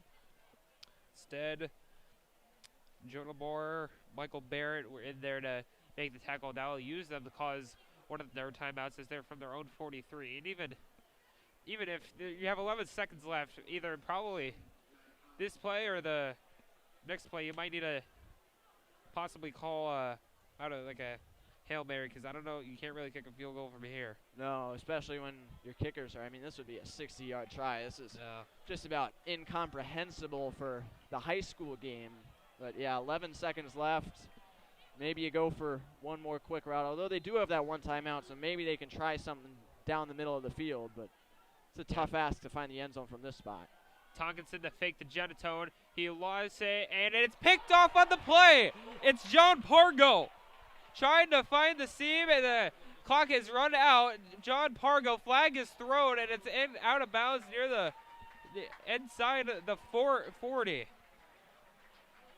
Ball hawk Pargo, man, what a play. He's got 3 interceptions now on the season. That leads the team by 2, I believe. And a throw just a little bit over the head of the receiver, and Pargo waiting for it. Just always seems to be in the right spot in that Prep secondary. Now, there was a flag thrown at first, and I mean, it should be inconsequential with the clock at zeros. And yeah, we're going to go to halftime. We will go to halftime. A great great half of football played. Score Prep 28, North Platte 6. We'll be back when the second half comes back. And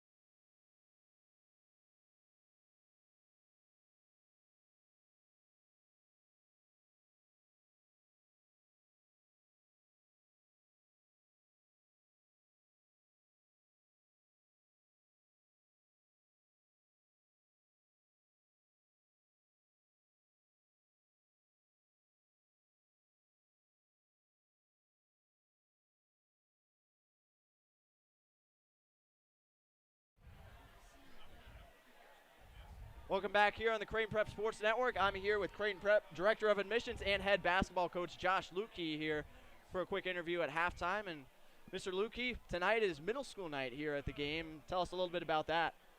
It definitely is middle school night. We thought it'd be a good way to maybe attract some current 7th and 8th graders that possibly have an interest in Creighton Prep. And so it's a little night to honor those guys, get them on, not necessarily campus, but get them to a prep event where they can engage prep outside of a daily schedule and schoolwork and all that fun stuff. So just another opportunity to see what the brotherhood is all about at Creighton Prep and all the positives, possibilities, and opportunities you have at a place like Creighton Prep. So we got our little Jays here.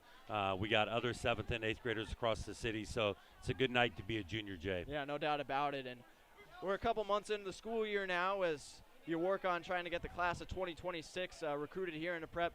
Tell me how the recruiting process and admission process has gone so far. You've had some guys going out to elementary, middle Catholic schools around Omaha. You've had 8th graders, 7th graders coming in for J-Days. So just tell me how the recruiting process has gone so far this year. I think there's a lot of positive energy, and we've heard a lot of good feedback with our school visits. The guys that come to the J-Days obviously love the J-Days. The thing they always love the most is lunch. I mean, who doesn't love the lunch that we have and the ice cream machine? But all in all, there's a lot of really positive energy, and school visits have been tremendous. We've got great guys we take to those school events, and they really do a nice job showcasing what our kids look like at our school, and they represent Creighton Prep awesome. Yeah, and so one last thing here. Obviously, most people around here know you as the head basketball coach of Creighton Prep. Coming off a great season last year, 23-3 record, ended up being the 3rd-ranked team in the state. What are you looking at going into this year? What are you excited for, and what are your expectations for this team? I'm excited for watching Luke play with a new class of guys. Luke has played with Justin and Brendan and Majay and AJ over the last 2 years, and I think to see Luke continue to grow and then watch him with his new kind of teammates like Casey and Martell and Sean coming back off the COVID year. I'm really encouraged about the team chemistry and their ability to work together. And, as always, expectations are high at Prep. We have the same goals we did last year, host a district, win a district, and go down to state and make some noise. And I really feel good about this team. And, I think we got a lot of really good young players. I think our guard depth is amazing. We just, as far as bigs go, there's not a ton of bigs in the school, but, hopefully we'll develop 1 or 2.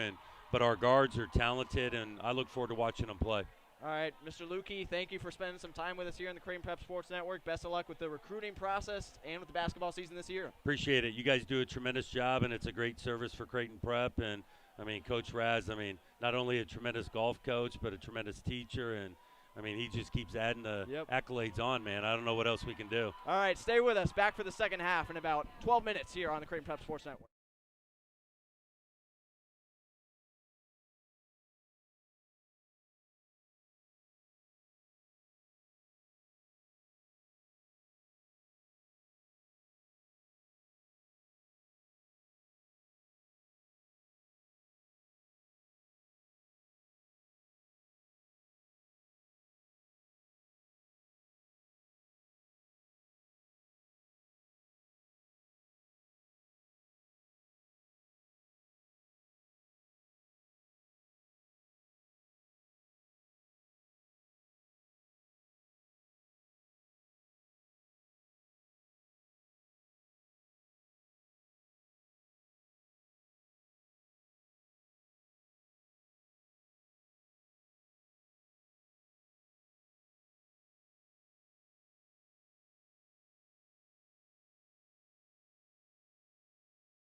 We take you back to the Burke Stadium here. We're about ready to start the second half. Score Prep winning 28-6. As again, we're almost ready for the start of the second half. Explosive on offense and pretty much steady on defense by the Junior Jays. It's been all Junior Jays, I should say. Yeah, this has been about as good a game as you could ask for out of the 4th-ranked team in the state. Creighton Prep, 4 touchdown drives out of, I think, 5 drives as a whole in that first half to get the 22-point lead, 28-6. Jack Pernicke was solid, 11-16, 134 yards and a touchdown. Shamar Brown ran for 74 yards and a touchdown. Jack Stessman had a really long touchdown run, 61 yards. So he's got 4 carries, 68 yards, 2 touchdowns as well. Everything clicked for that Creighton Prep offense. And then, as you said, defense holding steady, doing what they've done all year. Stout against the run. Only knock on them have been a few big plays, but you'd expect that with the speed of North Platte's Vince Genatone and Tilford as well. So Creighton Prep doing about as well as they could do so far tonight.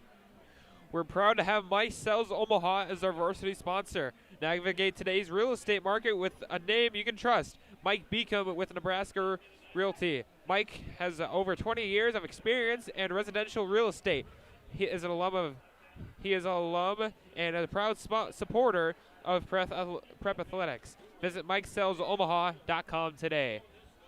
Both teams stretching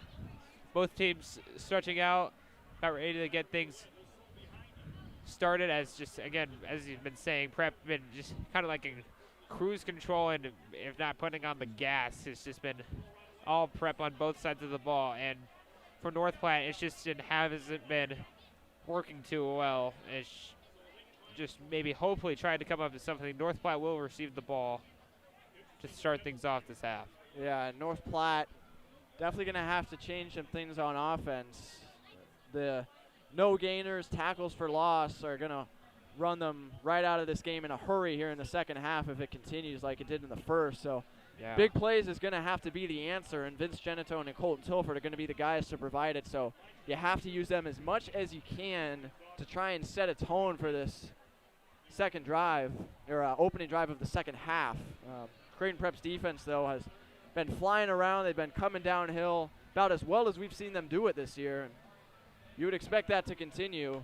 I'll have to keep an eye out for Michael Palmisano. There he is down on the sideline stretching out. So Palmisano walking around with his helmet off. He suffered an injury with about 30 seconds left. Yeah. Looked like a left leg injury. But good to see him walking around, and we'll see if he's back out there on defense to start the second half. We have a lot of questions of some of the things both teams has been playing. I think one of which I've been noticing is I haven't been saying Brock Robley's name not as much as I've been expecting. It's been pretty much mostly Genatone, but yet it's been only 6 points added to the scoreboard. Yeah, and to your point, Robley only 2 carries for 3 yards. He's the fullback guy in that triple option set, and then you have Genatone and Jonas as the slot backs to the left and right of Tonkinson. But Genatone's been great. 8 carries, 104 yards, and a touchdown. But aside from that, a couple big carries from Colton Tilford. It's been bone dry offensively for North Platte. That triple option has not worked the wonders that it has in many of their other games this season. Looking like setting things up to get things underway with the first half. Still hasn't seen anybody in the field. Prep guys are now starting to get up on the field, as is now trying to get another half of football underway. Prep is still looking to hold on and most likely to come up with a home victory in their black jerseys, as we've been saying. Yeah, those black jerseys, it's interesting. They wore those jerseys against Papillion La Vista South last year and beat them 28-6. That was the final.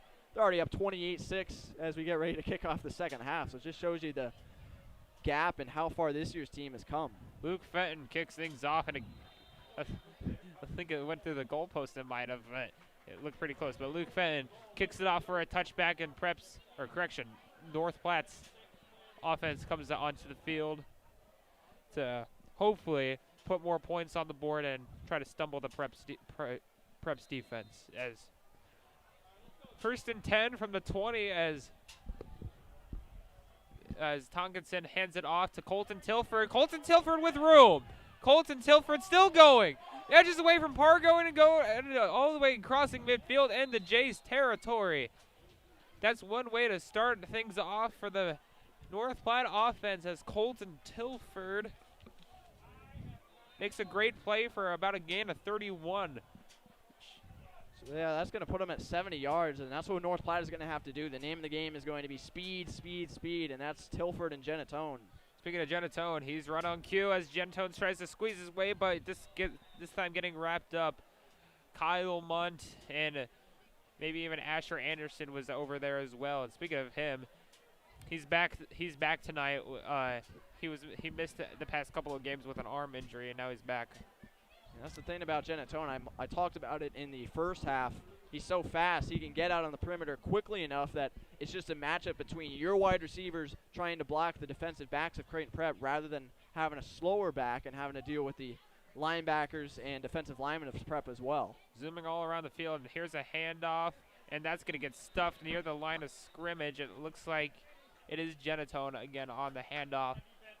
It'll be 3rd down and about 5. And I think that's something that looks like it has been working for Prep, and that probably just the inside run, and it's just like we have been seeing quite a few stuffs on the line of scrimmage. It's been great to see as it's 3rd down. It's a toss. It's to Genatone to the outside, edges away from a shoe tackle, and immediately stuffed up for about a loss of a yard or 2 as he's taken down by quite a few of Junior Jays out to make the tackle 4th down. That was just poor execution for North Platte that time. Usually Genatone would be able to get to the outside quickly, but the pitch took so long to develop that there was a defensive lineman there to just barely miss an ankle tackle and force Genatone back to the inside where he was swarmed by black jerseys. 4th down, if offense staying out there, it's 4th and 6, trying to maybe go for it. Handoff, Tate Jonas, and they looks well short of the 1st down, not even crossing the 40. And that a great hold by the Junior J defense as they hold him. It'll be 1st down and 10 coming up for the Junior J's offense as the defense turns them over on downs. Great job of sure tackling by the Creighton Prep linebacking core, and the safeties coming downhill as well. And once Jonas was able to get north-south, looked like he might be able to get enough of a head of steam to fall forward and lunge for that 1st down, but Prep defense held him, stood him up right at the 41-yard line. Had no chance to get the 1st down. Now the offense, red hot, back out on the field. We've been seeing great gains by the North Platte running game, but they haven't executed in the end zone. As Shamar Brown takes it for the first play of the Prep offense this half as he goes crossing the 45 down to the 46 for 2nd down. Is trying to looks just for the offense, just keep pushing, and it'll be pretty much working well for them as in the process. As it's 2nd down now and 5. Piertke takes a snap. Hand off Shamar Brown, trying to cut to the outside, and Genatone and Tilford to bear there and to make the tackle for a loss. Genatone, great tackle from his linebacker spot. Yep, Genatone, leading tackler for loss for North Platte. He's excellent from his linebacker position. Shows it right there. He can use his speed, just like Mike Barrett can on the other side for Creighton Prep, to get downhill, get in the backfield, and even a guy like Shamar Brown, helpless when you get Genatone and a lot of his friends in white jerseys surrounding him in the backfield. Genatone, of course, he does great on the offensive side of the ball running, and he can do a lot of their defensive side. And here is this jet sweep, and that's going to get stuffed immediately. It is Aiden Morey on taking the jet sweep. It's going to be the first. It'll be 4th down coming up. A great tackle made by looks like it was Caleb Kincaid on the tackle, and maybe some other defensive players as well. And Prep just can't try to get too cute here. I know you're up by 22, and maybe you want to try some things out, but just keep running up the middle with Shamar Brown. Don't get guys strung out on the perimeter like that and go backwards. But if the defense continues to hold, it probably won't matter. This is probably the first punt of the night for Luke Fenton in the Prep offense as the returner takes it inside at the 35, near the 40. And as the North Platte offense does trot back out with 7:42 left, and we still have not seen a score this first half. And wondering if they're going to try to make something happen here, as trying to just hit the scoreboard again and trying to see, maybe confuse this Prep defense. Well, I tell you what, the big thing they need to do is take the Prep defensive line out of the equation. They have not won that matchup in the trenches tonight, so they have to go to the outside. All right, here's the ball on the ground, and let's see. It looks like might have North Platte recovered on the. Looks like North Platte recovered back on the ball. It looks like it was Caleb King, or correction, it was Brock Robley to take the handoff, and it just drops on the ground, and great execution to get right back on it. As it's second down now and about 12. Tonkinson to throw it, looking for it. It goes right through his hands. Colton Tilford had it right there, and he just can't get it. As it was a great throw by Tonkinson, and it just wasn't there for Colton Tilford. It goes right through his arms. Yeah, you come into the game and you see the numbers on Tonkinson, just 8 of 22, and you think, oh, well, he's not a great passer. He's incapable of really throwing it down the field, but he's put some balls on the money tonight, and that one again to Tilford, but twice now. Some pretty easy drops made by these North Platte defenders. Give credit to Palmisano, though, coming up making the hit. 3rd and 11. Tonkinson to toss to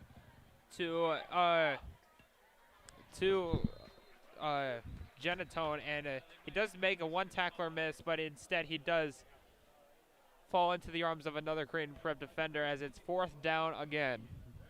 The offense just continues to sputter for North Platte. Black jerseys are everywhere for the Junior Jays, and Genatone has 12 carries tonight. North Platte has, I guess, heard me from up here in the broadcast booth. The most carries he had seen in a single game coming into tonight was 10. He's got 12 now, so they're definitely trying to make him more of a factor, but Prep starting to get used to his speed and covering him well on the perimeter to start the second half.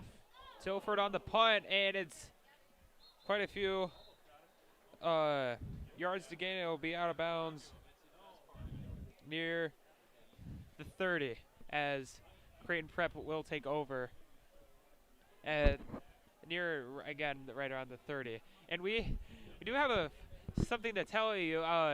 So we do have Mick Tabor's parents sitting right in front of us, and he told us that one of his Mick Tabor's uncles is the special teams coordinator for the Chicago Bears, and he's probably listening to us right now, I bet. So if you're out there, Mick Tabor's uncle for the special teams coordinator for Bears, we do say hello to you. And the Bears, Jack Pernicke's favorite NFL team. Yeah, indeed it is. Shamar Brown takes it off the screen and takes it down to the 45. It'll be looks like an indication it'll be a first down, as might have a flag. Refs are blowing it dead for something. I didn't see any yellow laundry out there. Maybe there was. Oh yeah, there it is. Yeah. Sideline blocked my view. It's at the 36. It is. I'm wondering if it'll be block looks like a legal block Yep. against the Jays. Looks like it'll be coming back as the Jays back up their huddle. They haven't spotted the ball yet. Should be at the 20, I would think. Or Yeah. Yeah, it's probably a spot of the foul penalty, so they'll put it at the 26. Yep, it'll be around the 26. They will, except it'll be. The clock continues to run. Piernicky from the shotgun. 3 receivers out to his right. Shamar behind him. As Shamar Brown takes it, tries to break the blocking, and that goes nowhere. Vince Genatone once again making the tackle. It might be toward the line of, at least gaining the line of scrimmage, if not behind the line of scrimmage. Yeah, I tell you what, Vince Genatone putting the team on his back on both sides of the ball. He's accounted for just about all of the offense's big plays tonight, and then defensively, he's really the only one that's been able to consistently bring down Marty Brown near or behind the line of scrimmage tonight. Give him a lot of credit. Genatone has already seen some D1 looks. Should continue as the season progresses. He's a great player. Second down now and long. Handoff to Shamar Brown. He'll just take it up near the 30 as the clock continues to roll as we're approaching 5 minutes to go. It'll be third down. We did see, and George Egan will be coming back out. I believe he was in the last play, but still, it'll be 3rd and 17 coming up. If I were North Platte's offense, I would definitely looking for a stop, and then hopefully it just motivates the offense to hit the scoreboard. Piernicki rolls to his right on 3rd down. Looking again, he just misses the target as it falls incomplete. It'll be 4th down. I don't know if Piernicki didn't see it, but if he had held on to that ball for just a second longer, Trey Olden might have been streaking free down the far sideline. Yeah. It was probably tough to see. There were a couple North Platte defenders there. One might have been running with him and then jumped on the throw, but Olden might have had a little bit of separation, but can't fault Piernicki. Saw an open man try to hit him, but yeah. Strong coverage. North Platte doing a nice job bracketing the prep target there. North Platte's secondary North Platte's defense does hold on. It'll be another punt for Luke Fenton and the punting team. That's a spiraling high punt. Colton Tilford lets it bounce, and it'll be down inside the 30 near the 28. As once again, the North Platte offense does come back out here once again, and of course, we do give wondering if the defense, they did hold prep, who's been very hot on offense first half. They have been holding him now to back-to-back punts, which is the first time we've seen their punting formation today. And now it's just got to rely on the offense. As Tonkinson looking to throw it, and he finds his open receiver right open, and it's caught into prep territory, and it's caught by, I believe it was Cole Wright, out of bounds near the 45, and that is just maybe a step to see, another step to take as just inching its way as getting into the end zone, or at least getting a field goal out of this drive. I'll tell you what, Tonkinson has thrown the deep/mid-range ball very well tonight, and finally he gets a catch from one of his receivers. Here's a toss to Genatone. It goes to the outside, breaks away from one, and gets hit out of bounds, maybe near the right around just shy of the 40. As Genatone, great running as he takes it from the outside, Genatone bubbles to the outside of it, escapes the tackle, and makes something out of nothing. And that was quite the collision there on the sidelines. Michael Palmazzano able to get downhill. He's been everywhere tonight. And good to see after that leg injury he suffered just before the halftime break that he's able to track down Genatone that time on the sideline. 2nd and 7 from the 44. Tonkinson under center. He will throw again, and he finds his man Colton Tilford as he breaks kind of free, and now he gets the first down. That was quite the video game move there from Tilford. He had a couple black jerseys surrounding him, and as he was getting ripped to the ground, made a quick spin move, corkscrewing his way inside the 40. That was a heck of an effort after the catch. Got the first down as well. Tilford has been a big part of the Bulldog offense tonight. It's trying to make an exclamation point for the offense as Palmazzano in coverage as Tonkinson overthrows his man from Cole Wright. Again, Palmazzano on the coverage as Tonkinson throws incomplete, looking for it all.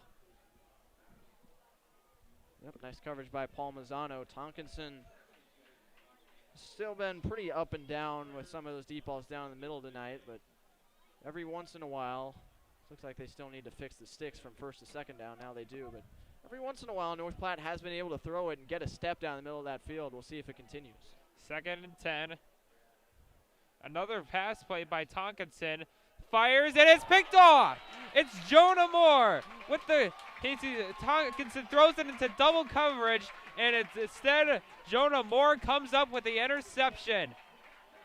And now it'll be 1st and 10 for the Jays offense at the 23. Well, Jonah Moore, isn't it nice to have him back for Creighton Prep? Suffered the injury to start the season. Junior Jays didn't have him back out on the field until week 4, and there you see him. He's such a great presence, has all kinds of experience in the secondary, great length as well to make up for some of the smaller corners. And there you go, Jonah Moore getting on the board in the interceptions department with that one. From the 22, Birdcage chanting, "We want more," and some people in the stands agree too, as Shamar Brown takes it for a 2-yard carry. It'll be 2nd and 10 near the 25. Looks like it might be a injured Bulldog defensive lineman down there. Jack Kirkwood. Yeah, great. Looks like Jack Kirkwood might be trying to stretch him out or something. I don't know what's going on down there. Yeah, looks if like he is great sportsmanship by Jack Kirkwood, and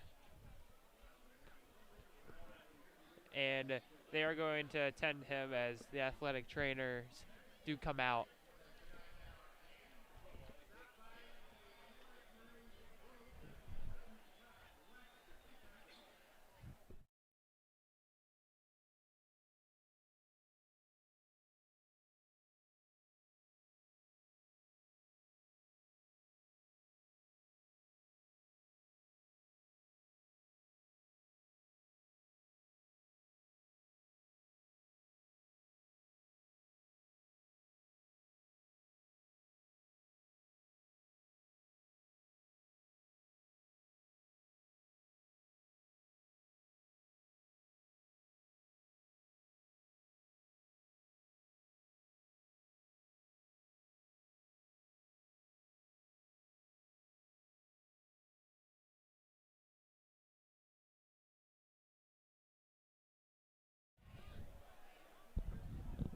Welcome back as it looks like Cade Moore, their defensive player for North Platte that was injured and had to get stretched out. As flag is thrown, Stessman is off to the races, but they will whistle the play dead.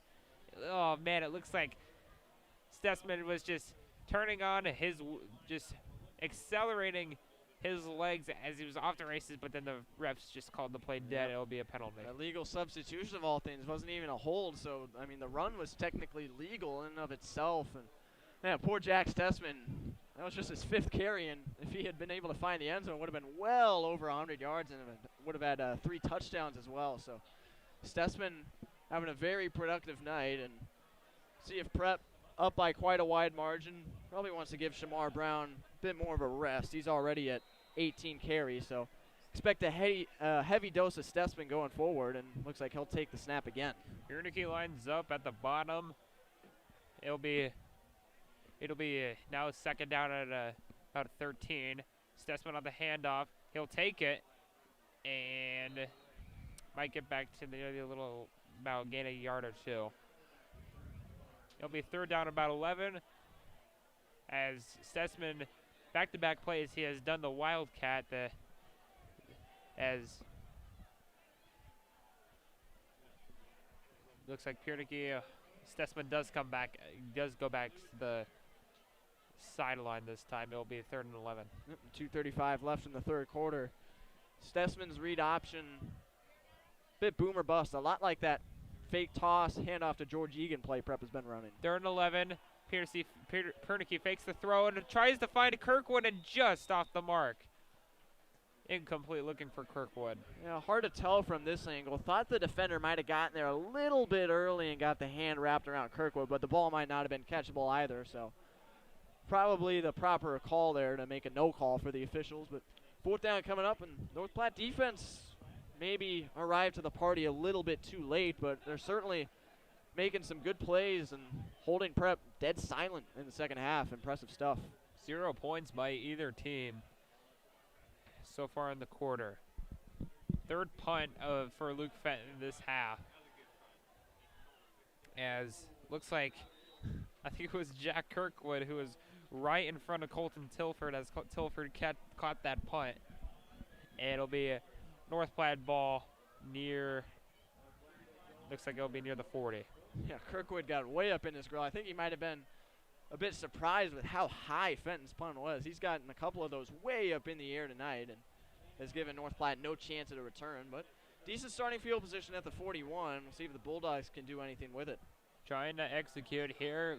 Defense has been doing pretty much their job all right as they've been holding Prep's defense pretty well this second half, as it'll be first down now from the 41. It's Tonkinson on the handoff, and Carney takes him down. Tonkinson tries just to keep it off the QB keeper to the outside, and Carney just says, I've done it again. Yeah, no kidding. Ryan Carney just all over the backfield, really on any given night. He's just so good at pushing his way through to offensive linemen, finding the ball carrier and bringing him down, whether it's a sack or a tackle for loss. Carney has been a key piece to this Prep defensive line this year. Indeed, he has. Tonkinson now looking to throw. Finds his man, trying to move his way out, and Asher Anderson and quite a few Prep defenders, and the ball looked like it popped out at first. And looks like they'll down it just shy of the 50. Colton Tilford with the catch, and Asher Anderson and company to make the tackle. Yeah, that's a pretty smart play call. Why not get it in the hands of Tilford, a guy who can make a lot of plays after the catch? We saw he gave Asher Anderson, the big Prep linebacker, a bit of a ride there. So Tilford really proven to be a great weapon after the catch for the Bulldogs. Could be using him more in the coming weeks for sure. 3rd and 3. Toss to Genatone, and he gets stuffed well behind the line of scrimmage. Great play made by the entire Creighton Prep defense as he just swallowed him up well behind the line of scrimmage, and that's counted as a loss of 3 on the play as we're under a minute to go in the third quarter. Yeah, another huge play by the Prep defensive line, and I think North Platte might try to go for it, and yeah, this could be the final nail in the coffin if they can't get it here. I know there's a whole fourth quarter left, but they're going to take a timeout. Yeah, they will. If you don't get it here, you give Prep the ball back in really great starting field position, but I don't know how much longer you can trust in that defense to shut down Shamar Brown and Jack Stessman, because eventually they're going to break free again and start running that clock down. See, if they have to punt it back, you'd probably expect Prep to take a few minutes off. So I understand maybe thinking, okay, we might want to go for this here. I understand considering it, but probably not the smartest thing, because you're just about out of the game for sure if you can't convert, with Prep getting the ball in very, very great starting position. Down by 22, you're pretty much almost necessary, and I think that's your only hope to try to make the comeback here late in third quarter, and then pretty much all the fourth quarter to try and convert something. And they're gonna go for it. Yeah, just trying to maybe have some hope alive. Maybe if they have some glimmer of hope, if they get to the first down, they have to get to near the 51 to get it. It's a handoff to Colton Tilford. He has the first down and down the right sideline, and he is almost there and beats the defender, and he's into the end zone. On 4th and 7, they convert well. Colton Tilford takes it off the sweep, and now it is a 28-12 game with 15 seconds to go in the third quarter. Well, holy smokes, Colton Tilford can fly. I wasn't sure if he was even going to get the first down when he was coming around that corner, but all of a sudden he crossed midfield and he was gone. Great job on the tightrope act on the sideline. And tell you what, North Platte's got Genatone at 106 rushing yards, Tilford now at 126 after that 56-yard jaunt. But it's just been 2 boom or bust for North Platte tonight. They're not out of this game as there's still 15 seconds left in the third quarter. They will be going for 2. Going back into throw for is Tonkinson, and it falls incomplete. Conversion unsuccessful, and it's now 28-12. Prep still hanging on to leave, and we did see Cade Moore earlier, who was their backup kicker to the injured Ryan Kaminsky, their kicker, who was out for the leg injury. of course, Caden Moore, he was on defense, and he came out. I think second half. So either they were going because he was hurt, or going for two to, make this 2 touchdown, 2 extra point game. And now we need quite a bit more to make that happen. Yeah, Colton Tilford, after that 56-yard run, just 13 yards away from exceeding his rushing yards total coming into this game. In this game alone, he had 139 total rushing yards in the first 5 games of the season. And tonight he's got 126. So big night for him, solid night for Genatone as well. And North Platte's going to need some more big plays from them. Might need one of them to go over 175 or 200 if they want to somehow mount a comeback and keep things rolling on offense. We were both expecting. I think everybody was expecting to have a run of heavy game, and boy, it's showing right now with Tilford and Genatone with rushing down the Prep's defense, and we have seen quite a few passes from Caleb Tonkinson. It's been still a huge running game by North Platte. 15 seconds to go, third quarter. It's an onside kick, and it is on the ground, and it looks like it got scooped up by Prep. Looked like everybody had all the Prep everybody had a Prep fan. All Prep fans looked like they had their heart stopped for a bit, but thankfully it looked like Nick Keeney was on the play to pick up the onside kick. It'll be first down from the 47. That was a perfectly executed kick. It did exactly what you want to do, take that big hop up in the air, and it kind of fooled Amar Brown, bounced right off his chest pads and was down on the ground, but Nick Keeney, Johnny on the spot to save the day for Prep. Everybody just gasped once that bounced off his chest. Shamar Brown with breathing room. Shamar Brown off to the races. Scooped up, still going. Shamar Brown down to the 10-yard line.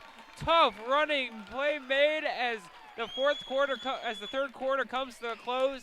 Shamar Brown, tough running. I mean, all night long I've been saying Vince Genatone's a speedster.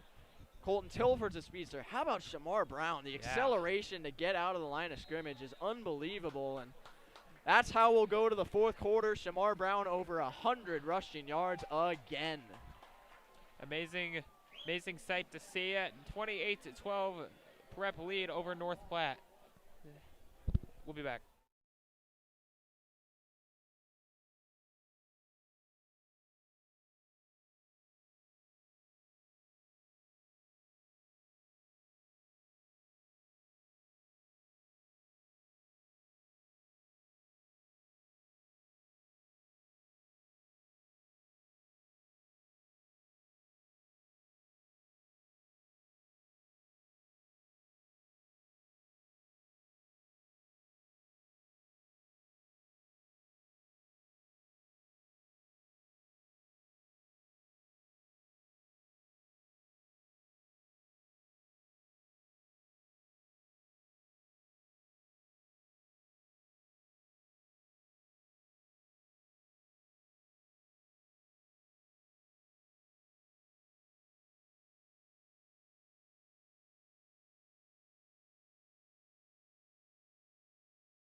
Welcome back. Fourth quarter about ready to begin. We do have a score update. West Side, middle of the third quarter, they are up against Miller North, 29-19, as that's over near 90th and Pacific here at Berg Stadium. A beautiful night for some football. Shamar Brown takes it, gets stuffed right around near the 9-yard line. And dark in the skies, and we've been experiencing all night. Beautiful night for football, and even the fans are enjoying it as well. Yeah, you never know what you're going to get in October. You could get 80 degrees, you could get 30, but perfect tonight. Shamar Brown on the handoff. That's his second touchdown of the night. Shamar Brown does it once again. Makes Prep their first touchdown, first score in the second half. And just does what he does best. Great running, and that just increases this Prep lead. Yep, the middle of that Prep offensive line has been so good all season long. I mean, Shamar Brown could have driven a truck down that lane and taken it to the end zone. 10-yard touchdown, his second of the night, puts him at 128 rushing yards. Just another massive night for one of the best running backs in the state. Ford Hamilton's extra point is good. And just adding to the stat sheet, but by a lot of the Prep offense as white and blue plays here at Burke Stadium. But as I was saying, just Jack Stessman has 2 touchdowns. Pierce Johnson with a receiving touchdown by Jack Piernicki. 2 touchdowns by Shamar Brown. John Pargo with the interception at the end of the last half. Same with Jonah Moore in the third quarter. It's just a great addition to what they have in their Prep careers. Yeah, and it's pretty incredible to see the 1-2 punch that has developed with Shamar Brown and Jack Stessman. This is the second time in 3 weeks that we've seen both of them go for 70-plus yards and both of them go for 2 touchdowns. Jack Stessman last year, 950 rushing yards, 6 rushing touchdowns. And he was one of the best running backs on the state, one of the best Prep has had in quite some time. And, I mean, now he's the backup. That just shows you how good Marty Brown is and how explosive and how much this 1-2 punch from Prep can wear you down. It's really incredible to see how it's developed this year, and it'll continue to roll, you would think, down the stretch. Not just continuing the roll for Marty Brown as Shamar Brown, as Luke Fenton's kickoff goes for the touchback.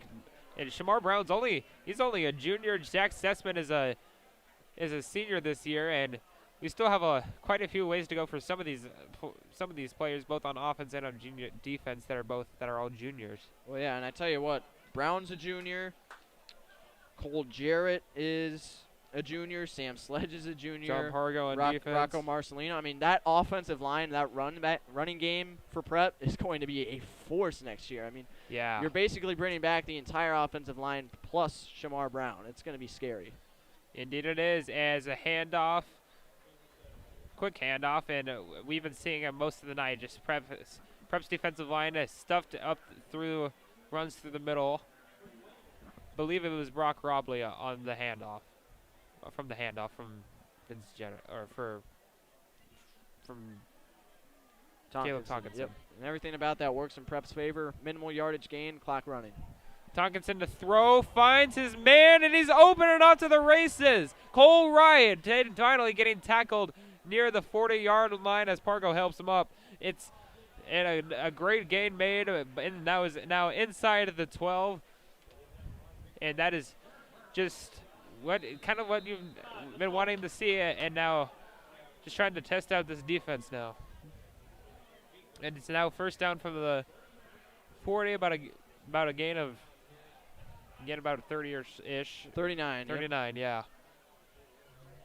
That's maybe the third or fourth time we've seen a receiver running wide open down the middle for North Platte. Prep's coverage has struggled. Tonkinson back to throw, and it looks like it might have got tipped, and it's caught by Genatone and down inside the 15.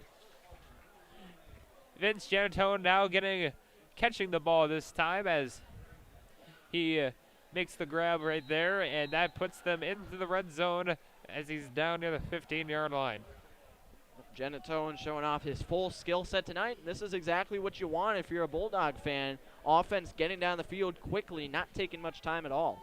Indeed, as it has been happening all night. Looks like it's a handoff to Colton Tilford and getting stuffed. Probably yardage gain will put him down near the 10 or so. It will, about right around 2nd and 5 from the 10. Trying to hopefully we've seen North Platte did get in the end zone on the long run by Tilford near the end of the third quarter, as trying to put up a little more points as much as possible as we're in the fourth quarter. Yep, North Platte can go a lot of different directions here running the ball. Here's a handoff to Tate Jonas, I believe, and it goes down near just shy of the 10-yard line. As we've seen some of these plays from the outside. We've seen some from Joe Keeney and quite a other defensive tackles, defensive ends just coming up to make the tackle. And it's been a forgettable night for John. 6 carries, -6 yards. Just doesn't have the same kind of speed that Genatone and Tilford have to get away from that defensive line and start things moving north-south. He just gets stuck running laterally across the field, and the defensive line's there to bring him down. 3rd down, Tonkinson to throw it, immediately walloped by Jonah Moore. Colton Tilford with the grab, and now it's 4th down, and they still need about 3 yards, and Colton Tilford immediately tackled. Great play made by Jonah Moore. Yeah, that was a great job by Moore. He was really the only guy over there. He stayed back for long enough that Tonkinson didn't throw to the deep man on the sideline, and then as soon as he saw the ball thrown, made a quick break to Tilford and was able to hit him immediately. Great stuff from Jonah Moore, and that's the kind of thing his experience can bring. No field goal will be the answer here late in the 4th quarter. 4th down here. Tonkinson on the center. Toss to Genatone, trying to find space, and tackled. Looks like he might have got the 1st down. Yep, he did. Yes, he did. Inside right around the 4-yard line. It'll be 1st and goal. Great effort by Genatone. He got hit about 1.5 yards away from the 1st down, and then just used all the power he had to break through Asher Anderson and turn himself about 30 degrees to fall forward and pick up the 1st down. Great defensive play made by Prep to knock him out of not stay in the end zone, but they do reach the end zone until now. Colton Tilford with his 2nd touchdown of the day. That was a nice quick cut by Tilford. He was probing the line of scrimmage laterally, and then as soon as he saw that opening, cut immediately north-south to the end zone and was able to roll over a defender, punch it in for the 2nd time tonight, as he said. So North Platte, impressive drive. Prep defense starting to struggle just a little bit. We'll see if it's too little too late, though. Looks like it's another 2-point conversion try, and it's picked off by Jonah Moore. And it looks like he can try to go, but unfortunately will not go. And another unsuccessful 2-point conversion, unsuccessful point after try. It's now 35-18, 7:42 left in the 4th quarter. Great defensive play, great defensive stop on the conversion. And that miss is huge for North Platte, because now instead of it being 35-20 and a 2-possession game, it's 35-18, which makes it a 3-score game. So now with 7:42 left in the 4th quarter, I mean, you might have to go onside kick now. We already saw them try it once in the 3rd quarter, so who knows what they'll go with this early, but it's a tall mountain to climb for North Platte, especially with how Prep just moved the ball on their last drive, finding the end zone. 2nd pick of the day for Jonah Moore, 3rd interception thrown by the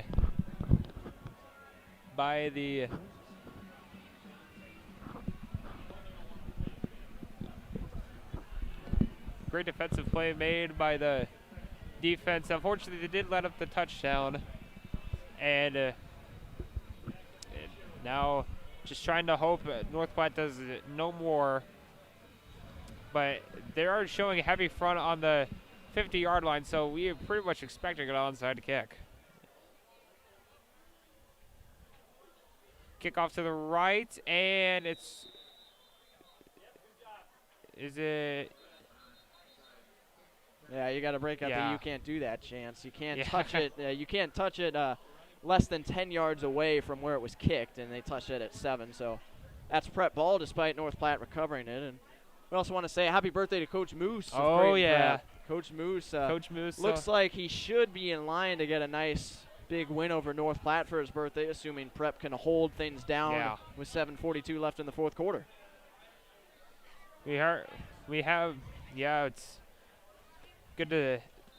Moose is a good guy. Good coach on the defense, and looks like he's holding off well. Shamar Brown moves his way and takes it down near the 43-yard line. Near 2nd and 5 coming up. And looks like they are trying to speed the game up just a little bit on the offensive side. Shamar Brown just continues to roll. Seems like he's fallen forward on every single carry tonight. Handoff, Georgia Egan. Immediately stuffed this time. for a little gain, I believe. It was looked like one of the linebackers probably got him. I believe it was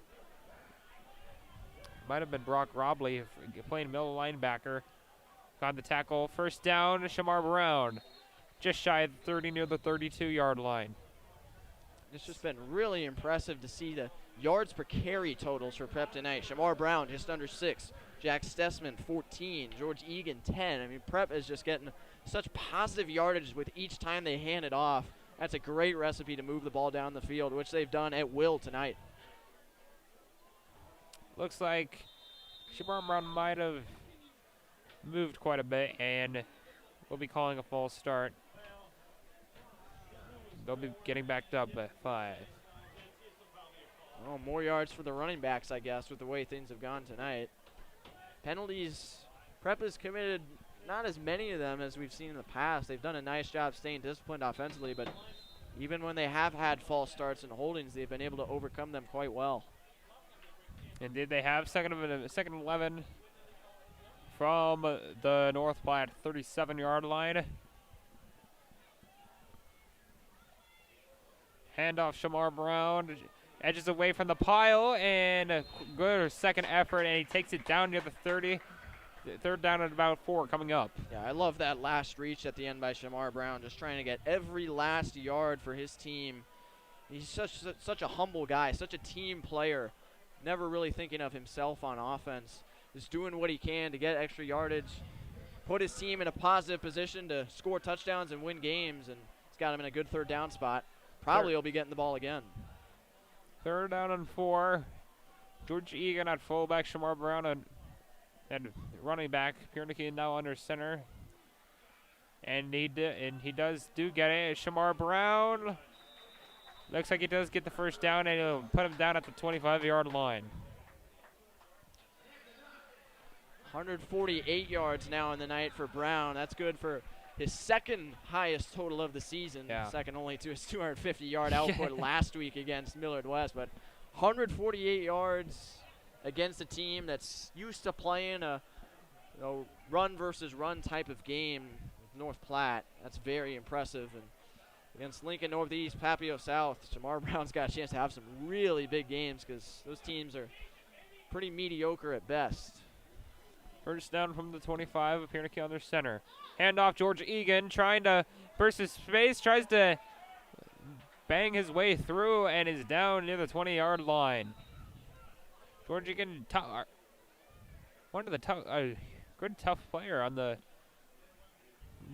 Prep's team, but just a heavy runner. We've seen quite a few bit against Lincoln Southeast, and even part of the game against Millard West. He's just a tough guy. Yeah, absolutely. I mean, he produced one of the highlights of the season for Prep when he just ran right over one of the Lincoln Southeast defenders on his touchdown run 2 weeks ago. And he's such a tough guy to bring down. All three of them are Stessman, Brown, Egan. When they get going downhill, not many guys are going to be able to stand in their way and make a successful tackle. 2nd and 6. Egan and Stessman in the backfield. And they give it to Stessman.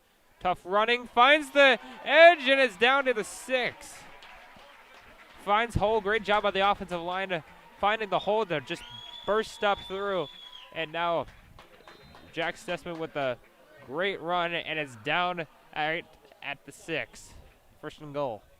20 more yards for Stessman. He's getting very close to 100 as he now sits at 91 for the night. Boy, that would be quite the story if both Brown and Stessman go over 100 yards and each have 2 touchdowns. I mean, these two guys have been sensational tonight. Both of them are just Iron Man. Oh yeah. Just running the ball. North Platte has been running the ball, but just not as hard as Stessman, and Shamar has been doing it. And how about that? Jack Stessman, another touchdown added on to the board. How about the hat trick for Jack Stessman? 3 touchdowns on the night. I mean, I guess when he sees North Platte on the calendar, he just says, oh, yeah, I'm turning it up another level, and he sure has tonight. Yeah. 7 carries, 97 yards, 3 touchdowns. That's a pretty productive night, I would say. And Stessman certainly has some bounce in his step tonight, and he and Shamar Brown just teaming up to run over the North Platte defense. Yep. Creighton Prep's offense just having a ball tonight. North Platte's defense just cannot really execute well on against the run game, as pretty much almost all their touchdowns have been on rushing touchdowns, as Fort Hamilton's extra point is good. 42-18 with 3:31 left. My goodness. Yep, it's just all Prep as white and the blue plays here at Burke Stadium once again.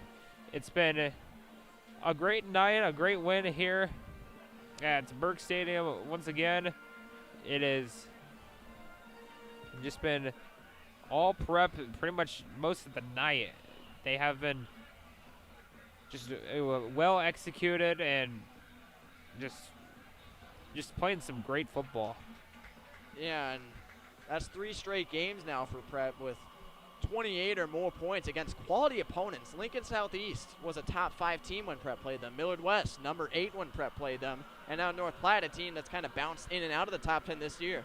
These aren't really cupcakes for Creighton Prep, yet they're putting up some really large offensive totals, especially with that ground game. And that's a great sign as the Junior Jays look to progress this season. They'll have another top 10 opponent with Lincoln East coming up, a game that could be a little bit more of a shootout with Noah Walters just going off down there in Lincoln for the Spartans at quarterback. But Prep has set themselves up really well to be a force, not just offensively, but as a whole unit going forward.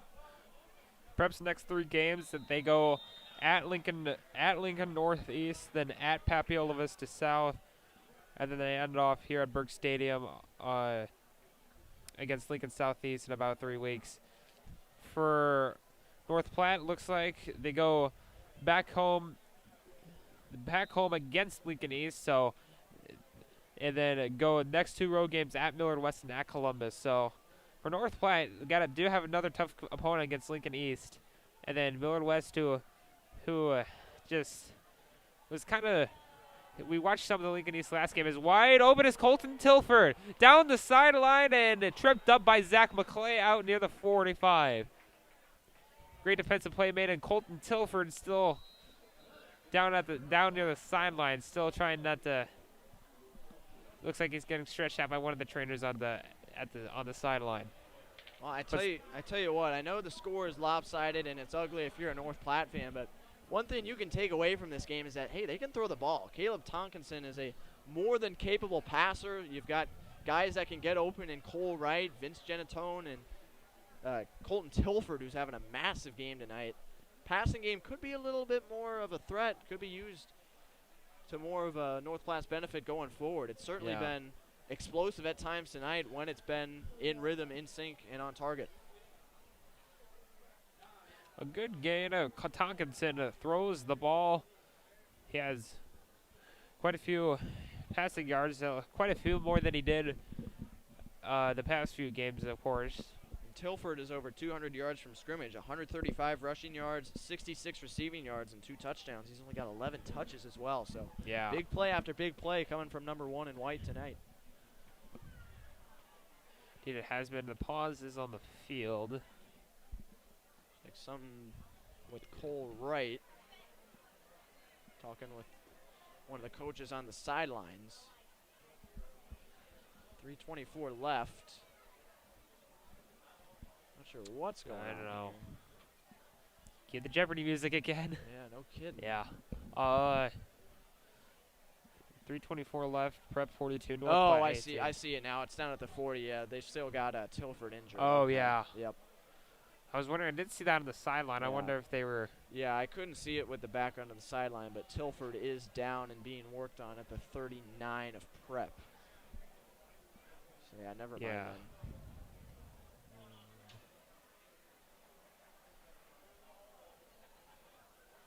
Still getting 10-2. Prayers are sent to him, and they will still.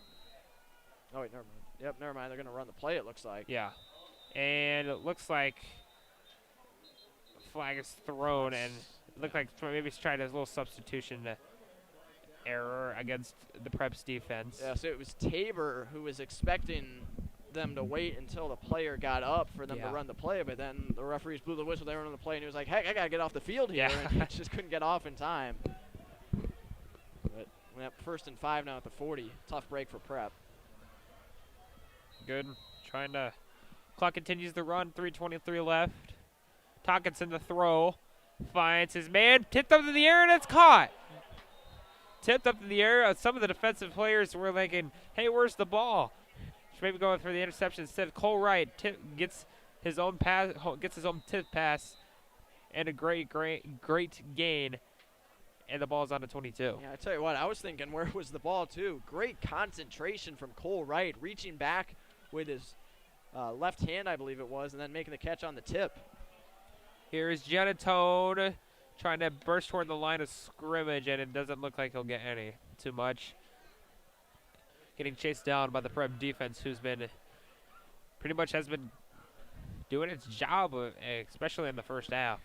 Yeah, it's pretty impressive to watch with Genatone's speed when he angles toward that sideline. It's like a NASCAR race, and just one car angling another into the sidewall with the sideline there. Genatone, we know how fast he is, and Prep defenders can pursue incredibly well, so it's always interesting to see how things turn out on the sideline. Tonkinson the throw, and the pass is caught by Genatone, and he's down inside the 10. Great play made. Tonkinson, who's been throwing the ball, he's been throwing the ball quite a bit lately in the second half, as he's been doing pretty well, and finds his buddy. And this time it's Vince Genatone trying to move his way. Looks like we'll be just short of the first down. But as I was saying, Tonkinson has been throwing the ball quite a bit, and that last play he found Genatone this time. Just trying to have some fun before the game comes to an end. About 2 minutes and 7 seconds to go here this quarter of the game.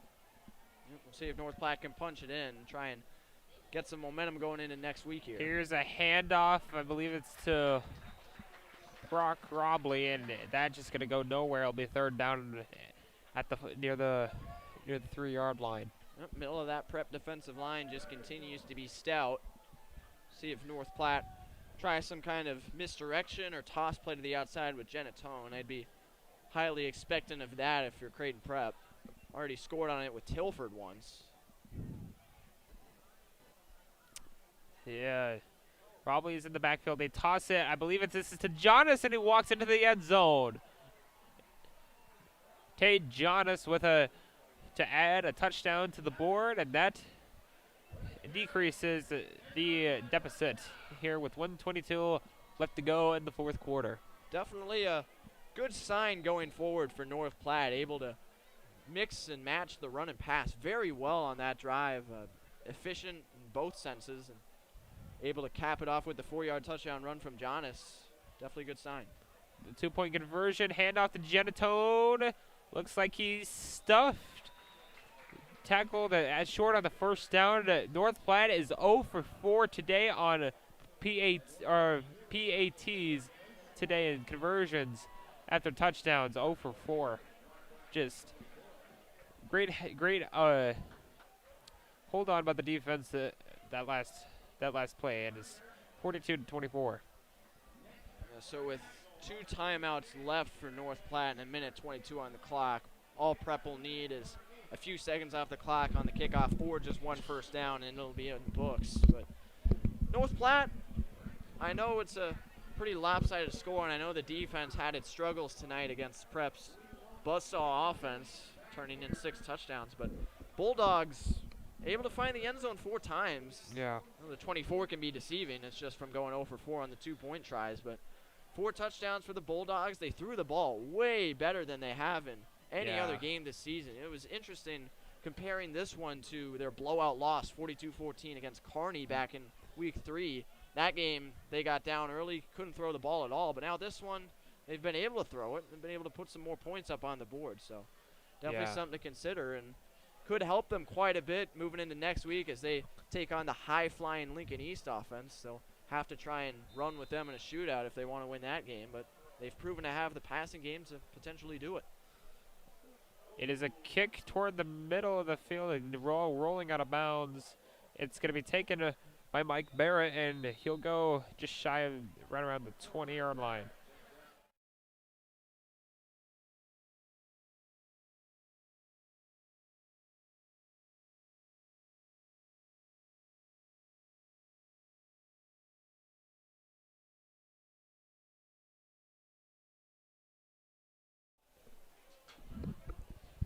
Mike Barrett taking it down to the 20-yard line or so, and almost about ready to finish up the game. I believe Sam Stessman is in the game.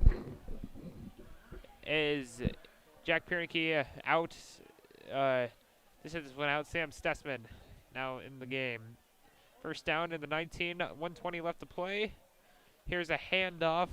This time it's to Colin Holbert on. It'll be second down. Colin Holbert on the carry, as most of the backups are in the game with just under a minute to go. Here's a handoff this time, and the ball pops out. It's picked up and recovered, it looks like, by the North Platte defense. A great play made by the defense to pop the ball out and quickly pouncing on the ball, and that does look some sort of breathing room for North Platte and just trying to make more out of their offense here tonight, as just right around 47 seconds left. Still trying to hope maybe hit the end zone one more time for North Platte. Tonkinson to throw, looking for the end zone, and it is picked off on the play. Off the deflection from Zach McClay, and it looks like it is Asher Anderson comes back from injury and makes the great play off the tip from Zach McClay, the sophomore, and does his little funky dance in the process on the sideline, and that will pretty much close out the game. Asher Anderson with the play, and as he comes back from an arm injury, who's been out the past 2 games, and that just makes a fantastic play made, and that pretty much calls the game down. That's the 4th interception thrown today by Caleb Tonkinson, who's hasn't been throwing the ball too much. Stessman gonna run it from his quarterback spot, and still going, and gets pushed out near the 30, out of bounds with about 31 seconds to go.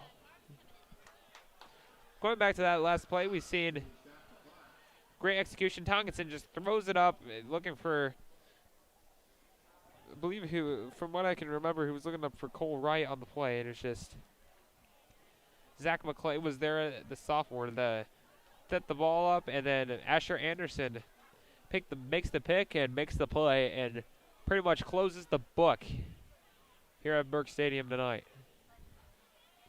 Handoff this time. Takes it down to the 35, and North Platte will just call it a night, I think. Right around under 20 seconds to go, and that will seal the deal here for Providence. They might line up to try to do one more play, unless they're trying to go victory formation. Under 5 seconds. They do one more play. Sam Stessman on the run. It's going to be the last play of the game. Sam Stessman runs it to